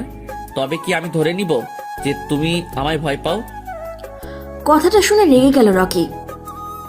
এক্সকিউজ মি, আমি কাউকে ভয় পাই না, আর তোমাকে তো নয়। বলো কোথায় যেতে হবে? আদনান এটাই চাইছিল, কারণ এত মানুষের ভিড়ে রকিকে তুলে নিয়ে যেতে পারবে না সে। চলো আমার সাথে। আদনান রকিকে নিয়ে ওর বাংলোতে আসলো। রকির মনে অনেক প্রশ্ন জাগছে। আদনান কেন ওকে এখানে নিয়ে আসলো? আদনান রকিকে একটা রুমে নিয়ে দরজা বন্ধ করে দিল। তারপর এক পা করে রকির দিকে এগোতে থাকলো। একই আদনান, তুমি দরজা বন্ধ করলে কেন? আর এই রুম এত অন্ধকার কেন? রকির কথার মাঝেই আদনান এসে ওর নাক বরাবর একটা পাঞ্চ মারল। রকির নাকে হাত দিয়ে আদনানের দিকে রাগী দৃষ্টিতে তাকিয়ে আছে। এই, তোমার সাহস তো কম না, তুমি আমায় মারলে? তো কি করব? জামাই আদর করব? রকিও এগিয়ে আসলো। একজন আরেকজনকে মারছে। আদনান ক্যারাটে জানে, রকি আদনানকে তেমন আঘাত করতে পারছে না, কিন্তু আদনান একটার পর একটা করেই যাচ্ছে। রকি আর না পেরে ফ্লোরে বসে গেল। আদনান রকিকে তুলে চেয়ারে নিয়ে বসালো, তারপর সারা শরীর দড়ি দিয়ে বাঁধল। রকি নিবু নিবু চোখে তাকাচ্ছে আদনানের দিকে। মার খেয়ে বেচারার অবস্থা শেষ। আদনান ওর সামনে বসলো, হাতে একটা ধারালো ব্লেড দেখে বড় বড় চোখে তাকালো রকি। আদনান একটা মুচকি হাসি দিয়ে রকির হাতে ব্লেডটা চালিয়ে দিল। চিৎকার করে উঠল রকি। খুব শখ তোর সামান্তাকে পাওয়ার, তাই না? এই হাত দিয়েই তো তুই ওর রুমে ক্যামেরা লাগিয়েছিলি। বল, ওর রুমে কেন ক্যামেরা লাগিয়েছিলিস? রকি তবুও কিছু বলছে না দেখে আদনান আরেক হাতে ব্লেড চালিয়ে দিল। বলবি নাকি চোখ উপড়ে নিব? আমি কিন্তু এসবে অভ্যস্ত আছি, তাই তেমন কষ্ট হবে না আমার। আদনানের কথা শুনে অবাক চোখে তাকালো রকি। বলবি কিনা বল। কি বলবো? কি বলার কি বাকি রাখছো তোমরা? তোমাদের কারণে আমার বাবা 2 মাস পুলিশের হেফাজতে ছিল, আর আমার মা 3 মাস কোমায় ছিল। তাই আমি রিভেঞ্জ নেওয়ার জন্য সামান্তার সাথে এসব করেছি, আর আমার মনে হয় আমি যা করেছি বেশ করেছি। সোহানা আন্টি কোমায় গিয়েছিল গাড়ির নিচে চাপা পড়ার কারণে, আর উনি কোমা থেকে ফিরে আসার পর রোহান আঙ্কেল নিজে পুলিশের কাছে গিয়ে সোহানা আন্টি আর ওনার কুকর্মের কথা স্বীকার করেছিলেন। জানিসই তো বাংলাদেশে এখন এসবের জন্য কিছু শাস্তি প্রদান করার ব্যবস্থা করা হয়েছে, তাই ওনাকে 5 মাসের জেল দেওয়া হয়েছিল। প্রথমে ওনাকে বলা হয়েছিল যেন সোহানা আন্টিকে বিয়ে করে নেন, বাট আঙ্কেল রাজি ছিলেন না। প্রায় 1 মাস পর রেহান আঙ্কেল রাজি হলেন, আর ওনাকেও জেল থেকে মুক্তি দেওয়া হয়েছিল। কি সত্যি বললাম তো, নাকি ভেজাল আছে? তাহলে এখানে তুই আমাদের দোষ কোথায় দেখলি যে আমাদের উপরে রিভেঞ্জ নেওয়ার জন্য উঠে পড়ে লেগেছিস? আমি এত কিছু জানি না, আমি শুধু জানি এসবের জন্য তোরা দায়ী। আমার কি মনে হয় জানিস রকি, তুই না মানসিকভাবে সিক। একজন সুস্থ মানুষ সবকিছু জেনে এমন পাগলামো জীবনেও করবে না। তুই সব সময় তোর মস্তিষ্কের কথা শুনেছিস, মনের কথা শুনিসনি, মন দিয়ে বিচার করিসনি। যদি মনের কথা শুনতিসই তাহলে এসব করতি না। সে যাই হোক, তোকে তোর কর্মের শাস্তি পেতেই হবে। কথাটা বলে আদনান রকির শার্টের কয়েকটা বোতাম খুলে শার্টের নিচে নামালো, তারপর রকির কাঁধে ব্লেডটা চালিয়ে দিল। রকির ঠোঁট কামড়ে ধরলো। চিৎকার করছে না, কিন্তু চোখ থেকে ছড়ছড় করে পানি পড়ছে। আদনান ওর আরেক কাঁধেও ব্লেড চালিয়ে দিল। তারপর একটা বাটি নিয়ে আসলো, যেটাতে মরিচের গুঁড়ো আর নুন মেশানো আছে। আদনান একটা বাঁকা হাসি দিয়ে ওর কাটা স্থানে নুন আর মরিচের গুঁড়ো লাগিয়ে দিল। রকির হাত বারবার কেঁপে উঠছে। হাত বাঁধা থাকার কারণে কিচ্ছু করতে পারছে না সে। আদনান একটু একটু করে সব কাটা স্থানে নুন আর মরিচ লাগিয়ে দিল। রকির চোখ মুখ লাল হয়ে গেছে। আদনান একটা চেয়ারে বসে বলল, আপাতত এটাই তোর পানিশমেন্ট। রেহান আঙ্কেলের দিকে তাকিয়ে তোকে মাফ করে দিলাম, না হলে তোর পরিণতি খুব ভয়ানক হতো। তোর বাবা আমাদের ফ্যামিলির সদস্যদের মতোই একজন, অনেক উপকার করেছেন আমার আর আমার চাচ্চুর, তাই তোকে ছেড়ে দিলাম। বাট এটা বুঝিস না যে আমি তোকে মাফ করে দিয়েছি। তোর প্রতি রাগ আর ক্রোধ আমার শরীরে শিরায় শিরায় বয়ে যাচ্ছে। ইচ্ছে তো হচ্ছিল তোকে খুন করে ফেলি, বাট এটা আমি করতে পারবো না। বাই দ্য ওয়ে যাচ্ছি আমি, তুই আপাতত 7-10 দিন এভাবে বন্দি থাক, তোর খাওয়া দাওয়া সব বন্ধ। কথাটা বলেই আদনান রুম থেকে বেরিয়ে বাইরের দরজায় তালা মেরে দিল। বাড়িতে ভাইয়া সবাইকে মিথ্যা কথা বলেছিল যে আমি আমার বান্ধবীর বাসায় ছিলাম, তাই কেউ তেমন চিন্তা করেনি। ড্রয়িং রুমে বসে আছি আর নখ কামড়াচ্ছি। ভাইয়া কখন আসবে আর সামনাসামনি দেখব। বেশ কিছুক্ষণ পর ভাইয়া বাসায় এলেন। আমার দিকে একবার তাকিয়ে আবার সিঁড়ি বেয়ে উপরে চলে গেলেন। আমি ভাইয়াকে ডাক দিতে গিয়েও দেইনি। কি মুখ নিয়ে ডাক দিব ভাইয়াকে? রাতে সবাই ডিনারে বসেছি। ভাইয়া আসার উপলক্ষে আম্মু আর মামুনি ভাইয়ার পছন্দের খাবার রান্না করেছে। সবাই ডাইনিংয়ে বসে ভাইয়ার জন্য অপেক্ষা করছে। বেশ কিছুক্ষণ পরে ভাইয়া এলেন, একটা 3/4 প্যান্ট আর লাল টি শার্ট পরে। ভাইয়া একেবারেও আমার দিকে তাকায়নি। টেবিলে না বসেই ভাইয়া বললেন, সামান্তা যদি আমার সাথে বসে খাবার খায় তাহলে আমি খাবার খাবো না। কথাটা বলে ভাইয়া পুনরায় ওনার রুমে চলে গেলেন। হয়েছে শান্তি, ছেলেটার সাথে এরকম না করলেও পারতিস। চলে গেছে, বেশ করেছে। তোর সাথে এক টেবিলে বসে খাবার খাওয়ার কোনো মানেই হয় না। রিঙ্কি, এসব কি করছিস? মেয়েটা খেতে বসেছে, ওকে খেতে দে। আদনান না হয় পরে খেয়ে নিবে। ও যখন টেবিলে বসেছে তাহলে ও খেয়ে নিক না। আমি আর কিছু না বলে খাবার ফেলেই চলে আসলাম। আব্বু, বড় আব্বু, মামুনি, জিএম সবাই পিছে পিছে ডাকছে, তবু আমি না দাঁড়িয়ে চলে আসলাম। সত্যি তো, ভাইয়া আমার জন্য না খেয়ে আছে, আর আমি কি করে খেতাম? রিঙ্কি, এবার তুই শান্তি হয়েছে? নে, এবার মেয়েটাও না খেয়ে চলে গেল। কেন শুধু শুধু বকতে গেলি বলতো? রুহি দেখ, সামান্তা যা করেছে সেটা একেবারে অন্যায়। আমরা তো শুধু আদনানকেই দোষারোপ করে যাচ্ছিলাম, যেখানে ছেলেটা একেবারে নির্দোষ। তুই যদি না বলতিস তাহলে তো আমি জানতেই পারতাম না। হয়েছে, এবার খাওয়া স্টার্ট করো। খাবার ঠান্ডা হয়ে যাচ্ছে তো। আর রিঙ্কি, খাবার খেয়ে একটু তাড়াতাড়ি চলে আইসো। আরোহী একটু হেসে বলল, হ্যাঁ রিঙ্কি, তাড়াতাড়ি যাস, না হলে তোর হাজবেন্ড তোকে অনেক মিস করবে ইয়ার।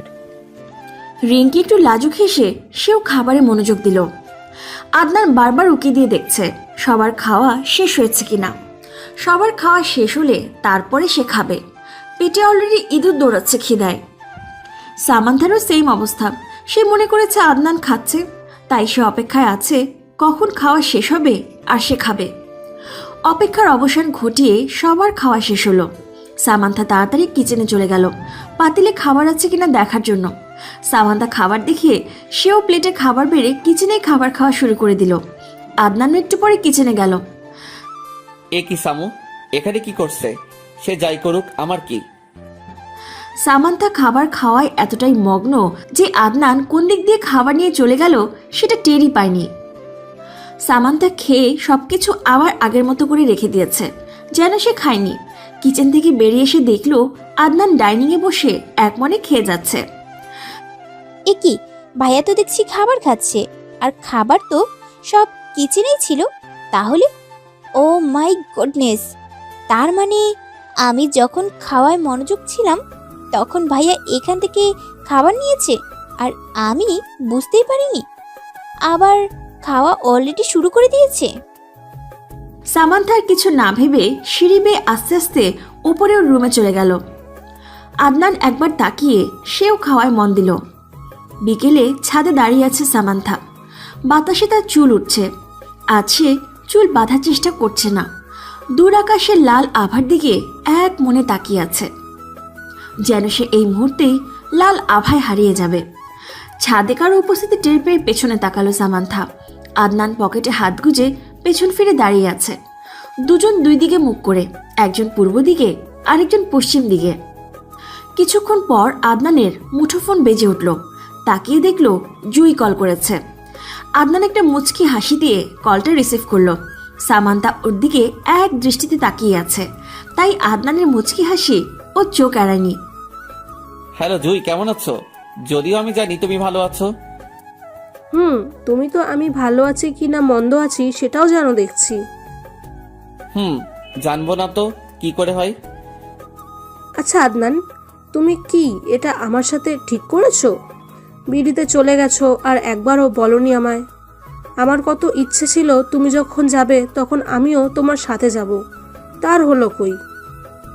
অ্যাকচুয়ালি জুই একটা কাজ পড়ে গিয়েছিল, তাই তাড়াতাড়ি ফিরতে হলো, আর তোমাকেও জানাতে পারিনি।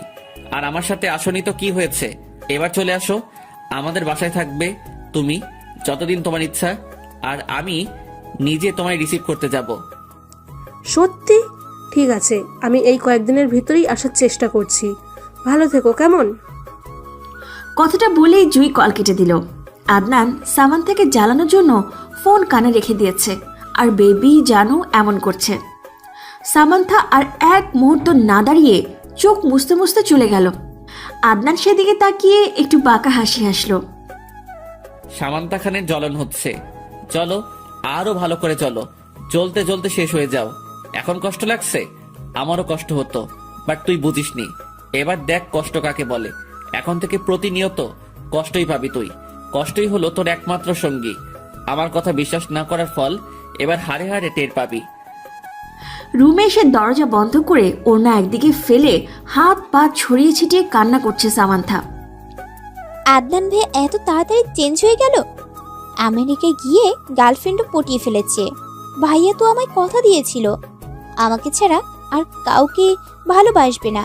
তাহলে আজ আমি যা শুনলাম সেগুলো কি ছিল? এটা হতে পারে না। আদনান ভাইয়া শুধু আমার, তাছাড়াও মেয়েটা তো আমাদের বাসায় থাকবে। কি করব আমি? আমার সামনে ভাইয়া এই মেয়েটাকে নিয়ে ঘোরাঘুরি করবে আর আমি বসে বসে দেখব? ও গড, এটাই কি হওয়ার ছিল? আমি কেন এখনো কষ্ট পাচ্ছি? কম কষ্ট তো ভাইয়াকে দেইনি।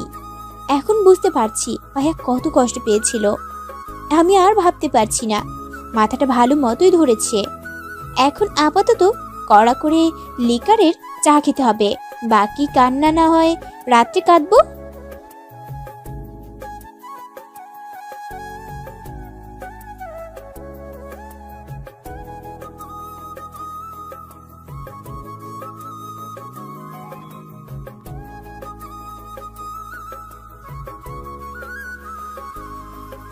Samanta, are you okay? হ্যাঁ মামুনি, আমি একদম ঠিক আছি। জাস্ট মাথা ব্যথা করছিল, তাই চা বসিয়েছি। তোমরা কি চা খাবে? না, আমরা এখন খাবো না, রান্না বান্না শেষ করে তারপর আমরা খাবো। ওকে। সামান্থা চা ছেঁকে কাপে নিতেই আদনানের আগমন। মা চা হবে? তোর কি হলো, আজ এমন টাইমে চা চাইলি যে? আসলে মা ভেবেছিলাম চা খাবো, আর আজকের গোধূলি দেখবো, তাই। সামান্তা বানিয়েছে, ওর কাছ থেকে একটু নিয়ে নে। আমি কারো বানানোটা খাবো না। তোমরা যখন বিজিত তাহলে আমি বানিয়ে দিচ্ছি। আমারও ঠেকা পড়ে নাই, কাউকে হুদাই চা বানিয়ে খাওয়াবো। কথাটা বলেই সামান্থা একটা ভেঙচি কেটে চলে গেল। অসভ্য মেয়ে। তা আদনান, আজ তুই চা বানাচ্ছিস, পারবি তো? কেন ছোট আম্মু, আমাকে কি তোমাদের কাছে অকর্মা মনে হয়? আমি চা বানাবো আর সবার জন্য। সবাইকে আমার প্রশংসা না করে পারবে না বলে দিলাম। আদনান সবার জন্য বেশি করে দুধ দিয়ে চা বানালো। আদিলের মা, বাবা, আদিল, আহিল, রিঙ্কি, আরোহী, আয়েশা সবার জন্য বানিয়েছে। আমাদের খোকন ডায়েরি চ্যানেলের নতুন নতুন ভালোবাসার গল্প পেতে চ্যানেলটি সাবস্ক্রাইব করে বেল বাটনে ক্লিক করুন। আদিল আর আহিল তো অবাক চোখে আদনানকে দেখছে, যে গরম পানি পর্যন্ত করতে পারে না সে নাকি চা বানিয়েছে। ব্যাপারটা হজম করতে বেশ সময় লাগছে তাদের কাছে। এ কি, তোমরা আমাকে দেখছো কেন? পরে দেখো, দেখার জন্য আরো সময় আছে। আগে চা খাও, নইলে ঠান্ডা হয়ে যাবে। আয়েশা মুখে চা দিয়ে বলল, ভাইয়া তুমি খুব মজা করে হরলিক্স বানাও। মা তুমি এখন থেকে হরলিক্স বানাবে না, ভাইয়া বানাবে। ভাইয়া খুব মজা করে হরলিক্স বানায়। আয়েশার কথা শুনে সবাই হেসে দিল। ওই, আমি এটা চা বানিয়েছি, হরলিক্স না। আদনানের দাদুও চা মুখে দিয়ে হেসে ফেললেন। দাদু ভাই, এটা তো হরলিক্সই, এমন মিষ্টি আর দুধ দিয়েছো। যাই হোক, তুমি প্রথম প্রথম বানিয়েছো তাই এমন হয়েছে, পরের বার ঠিক হবে। সামান্থা উপর থেকে সবাইকে দেখছে। সবাই কত সুন্দর হাসছে, মাতছে, শুধুমাত্র আমি ছাড়া। যদি আমি সেদিন ভাইয়াকে বিশ্বাস করতাম তাহলে হয়তো এই হাসি খুশির মাঝে আমিও উপস্থিত থাকতাম। একটা দীর্ঘশ্বাস ছেড়ে চলে গেল সামান্থা।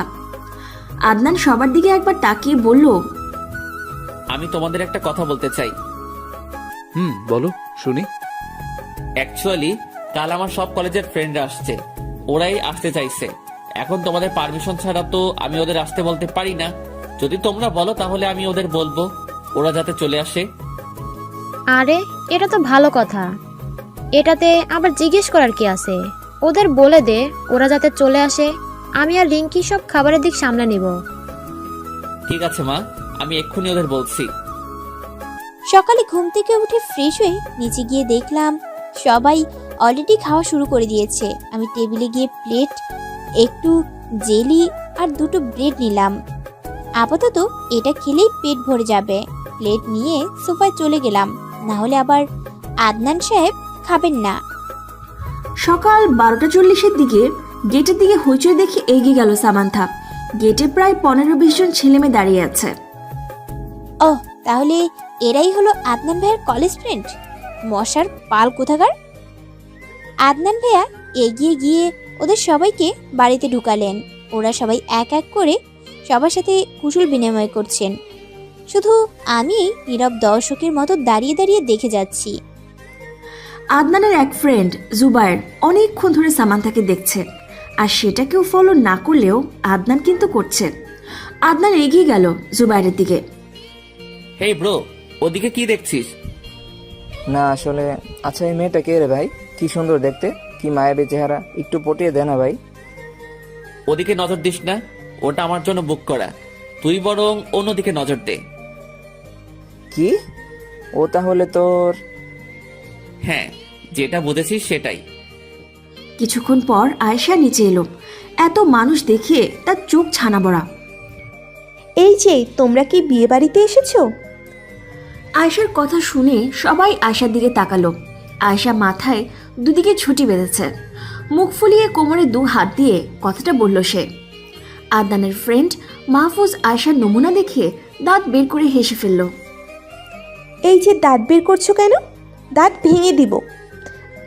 আয়েশার কথা শুনে মাহফুজ তাড়াতাড়ি তার মুখ বন্ধ করলো। আদনানের আরেক ফ্রেন্ড আবির বলে উঠল, আরে ভাই দেখ দেখ, কিরকম গরুর মতো শিং বেঁধেছে, পুরাই গরু লাগছে। একটা লেজ থাকলে আরো ভালো হতো। আচ্ছা, আমাকে মনে হয় গরুর মতো লাগছে, আর তুমি যে কবুতরের মতো চুল খাড়া করে রেখেছো, তাতে তোমায় বান্দরের মতো লাগছে। আয়েশার কথা শুনে আবির হে হে করে হেসে দিল। আচ্ছা খোকে, জীবনে তো শুনিনি কবুতরের চুল আছে। তুমি কোথায় কবুতরের চুল দেখলে? আমি দেখেছি বলেই বলেছি। এবার বলো, তোমরা কি বিয়ে বাড়িতে এসেছো? না না, আমরা তো বন্ধুর বাড়িতে এসেছি, বিয়ে বাড়ি কেন আসবো?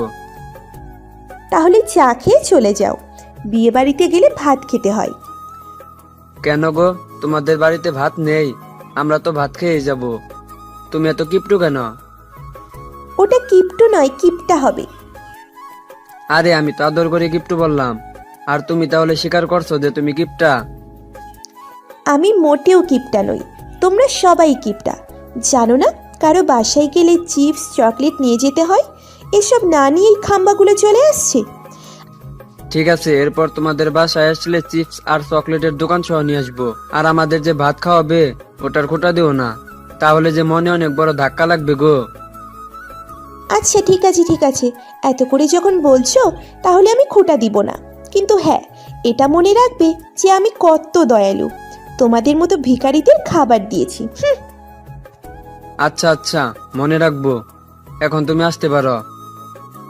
আয়েশা চলে গেল। আবির আদনানের দিকে তাকিয়ে বলল, ভাই তোর বোন শেষমেশ আমাদের ভিখারি বানিয়ে দিল। আমি প্রত্যেক দিন ওর জ্বালানো সহ্য করি, এবার তোরা একটু সহ্য কর। ও একটু বেশি পাকনামি করে, কিছু মনে করিস না। আরোহী আর রিঙ্কি সবাইকে ডেকে লাঞ্চ করানোর জন্য ডাইনিংয়ে নিয়ে গেল। সামান্থা কিচেনেই দাঁড়িয়ে আছে। আরোহী ওকে আদনানদের সাথে বসতে বলল, কিন্তু সামান্থা গেল না। চুলা একটা পাতিল বসিয়ে দিয়ে পানি ঢাললো। নুডলস বানিয়ে খাবে সে। এ কি সামান্তা, তুমি ডাইনিংয়ে যাও, লাঞ্চ করবে তো? না মামনি, আমি লাঞ্চ করব না। আমার নুডলস খেতে খুব ইচ্ছে করছে, তাই নুডলসই খাবো। খাওয়ার মধ্যেই আদনানের মুঠোফোনটা বেজে উঠল। জুই কল করেছে। হ্যালো জুই। হ্যাঁ আদনান, তুমি একটু এয়ারপোর্টে আসতে পারবে? এয়ারপোর্টে, কিন্তু কেন? অ্যাকচুয়ালি আমি বিডিতে চলে এসেছি। তুমি তো বলেছিলে আমাকে নিতে আসবে, তাহলে আজ আসবে না? ঠিক আছে, আমি আসছি। কে রে আদনান, জুই কি বললো? ও বিডিতে চলে এসেছে, ওকে আনতে যেতে হবে। আমি খেয়েই চলে যাব, বেশি সময় তো লাগে না, জাস্ট 25 মিনিট। তোরাও ওয়েট করিস, ওকে দেখে তারপর যাবি। আদনান খাবারটা খেয়ে ওর বন্ধুদের রেখেই চলে গেল। সামান্তা কিচেন থেকে সব দেখছে আর নিজেই নিজেকে প্রশ্ন করছে, কে এই জুই যার জন্য ভাইয়া ওনার বন্ধুদের ফেলেও চলে গেল? সেদিন তো এই মেয়েকেই জানু বেবি বলছিল, আর এই মেয়েই তো আমাদের বাড়িতে থাকবে এখন থেকে। ভাইয়া কি সত্যি এই মেয়ের সাথে অ্যাফেয়ারে আছে? সামান্থা বিকেলে ছাদে ওর ফুল গাছে পানি দিচ্ছে। আদনান ফুলের টবগুলো সামান্থার জন্য এনেছিল। অনেকদিন ধরে যত্ন নেওয়া হয় না, তবে আজ একটু যত্ন নেওয়ার ইচ্ছে হচ্ছে, তাই সে পানি দিচ্ছে। সামান্থা বারবার ছাদ থেকে নিচে উকি দিয়ে দেখছে আদনান আসছে কিনা। 1 ঘন্টা হতে চলল, তবুও আসছে না সে। সামান্থার অপেক্ষার অবসান ঘটিয়ে আদনান চলে এলো, এর সাথে জুইও আছে। সামান্থার চোখ ছলছল করছে। সামান্থা নিচে গেল না, ছাদেই একটা দোলনায় বসে পড়ল। আদনান জুইকে নিয়ে সবার সাথে দেখা করালো। জুই শুধু একজনকেই খুঁজছে, সেটা হলো রকি। আদনান, রকি কোথায়? ওকে তো দেখছি না। তুমি হঠাৎ রকিকে খুঁজছো যে? না মানে সবাই যখন এখানে, তাহলে রকিরও তো থাকার কথা, রাইট? জানি না, ওকে তো আমি ফোন করেছিলাম, বাট রিসিভ করেনি। আমি ওকে অনেকদিন ধরে ফোন করছি, বাট ফোন ধরছে না। ও কি জানে না আমি ওকে কতটা মিস করছি? মানে মিস করছো মানে? আসলে আদনান, তোমাকে বলা হয়নি, আমার আর রকির বিয়ে ঠিক হয়ে গেছে। অ্যাফেয়ারে আমরা আছি। আমি বিডিতে আসলেই বিয়ে হওয়ার কথা ছিল, বাট ওকে তো পাচ্ছি না। প্লিজ আদনান, তুমি কিছু একটা করো, দেখো কোথাও ওকে পাও কিনা। আমি দেখছি কি করা যায়। আদনানের ফ্রেন্ডরা চলে গেল, আদনানও কোথায় চলে গেছে। জুইয়ের একা একা ভালো লাগছে না, তাই সে ছাদে গেছে। ছাদে গিয়ে দেখলো সামান্থা মন খারাপ করে আকাশের দিকে তাকিয়ে আছে। জুই চিনতে পারল না সামান্থাকে। হেই, হু আর ইউ? কারো কণ্ঠ শুনে ধ্যান ভাঙল সামান্থার। তাকিয়ে দেখলো জুই তাকে প্রশ্নটা করেছে। আমি সামান্তা। কি, তুমি সেই সৌভাগ্যবতী সামান্তা? ও মাই গড! সৌভাগ্যবতী মানে তুমি জানো তোমাকে আদনান কতটা ভালোবাসে? আমেরিকায় থাকতে যখন ওর কাছে যেতাম না, তখন শুধু তোমার কথাই বলতো, আর তোমার ছবির দিকে ছলছল চোখে তাকিয়ে থাকতো। বাই দ্য ওয়ে, তোমার কি মন খারাপ? নিচেও তো গেলে না। না এমনি। চিচি, আদনান ভাইয়ের বিষয়ে আমি এসব কি ভাবছিলাম। ভাইয়া আবার আমায় ভুল প্রমাণিত করলো। এই লোকটার কাছে কখনো জিততে পারিনি আমি, তবে আজকে যাই হয়ে যাক, আদনান ভাইয়ার মান আমি ভাঙাবো। কিন্তু ভাইয়া কোথায় গেল? ভাইয়াকে তো দেখছি না। আদনান ওর বাংলোতে গেছে। রকি যেই রুমে আছে সেই রুমের দরজা খুলে দেখলো রকি চেয়ারে হেলান দিয়ে চোখ বুজে আছে। ওর অবস্থা একেবারে করুণ। না চাইতেও আদনানের চোখ ছলছল করে উঠল। হাজার হলেও নিজের ফ্রেন্ড বলে কথা। আদনান দেরি না করে রকির হাত পায়ের বাঁধন খুলে দিল।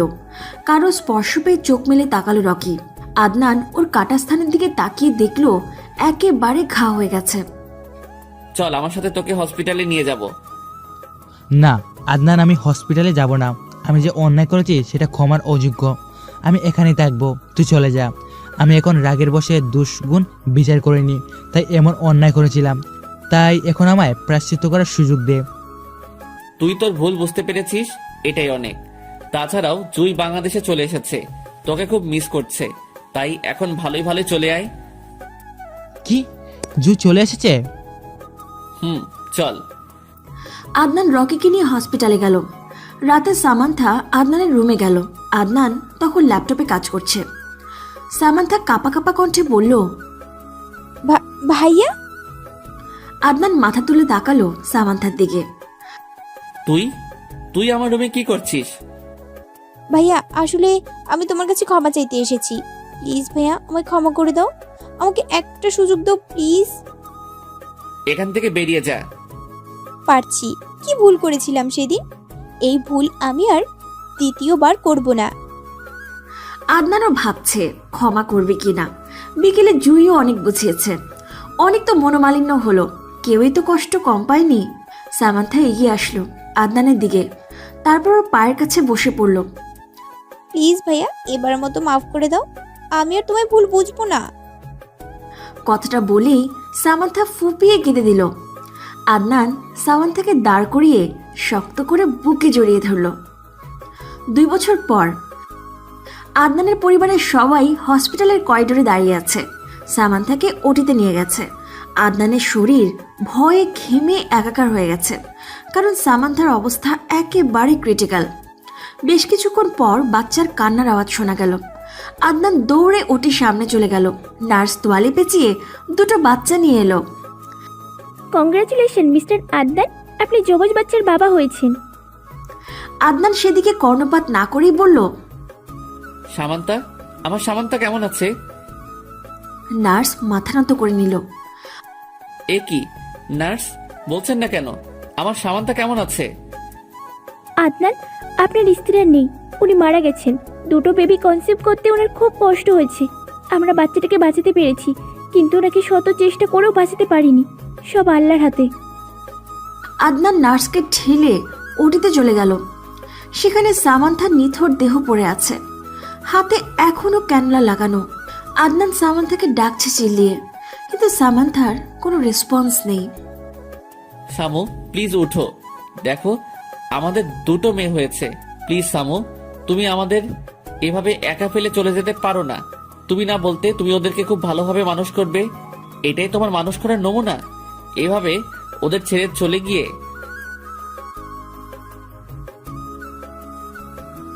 ছাদে বসে আছে আদনান, সাথে ওর মেয়েরাও আছে। দুজন দুপাশে গালে হাত দিয়ে বসে আছে, আর আদনান স্থির দৃষ্টিতে তাকিয়ে আছে দূর আকাশে। বাবা, আমার মা কোথায়? ওই দূর আকাশে, তাই না বাবা? মা আসে না কেন? জানো, মাকে না আমি খুব মিস করি, কিন্তু মা খুব পচা, আমাদের কাছে আসে না। আমি মায়ের সাথে রাগ করেছি। আদনান তার মেয়েদের জড়িয়ে ধরল। এইভাবে বলে না মা, তোমার মা শুনলে খুব কষ্ট পাবে। তোমার মা যে তোমাদের সব সময় দেখে। আদনান একটা দীর্ঘ শ্বাস ছাড়ল। সামান্তা, আমাদের ছেড়ে থাকতে কি তোমার খুব ভালো লাগে? খুব না বলতে তোমার অসীম ভালোবাসা দেখাবে আমাকে, এটাই তোমার অসীম ভালোবাসা? আদনানের চোখ থেকে 2 ফোঁটা জল গড়িয়ে পড়ল।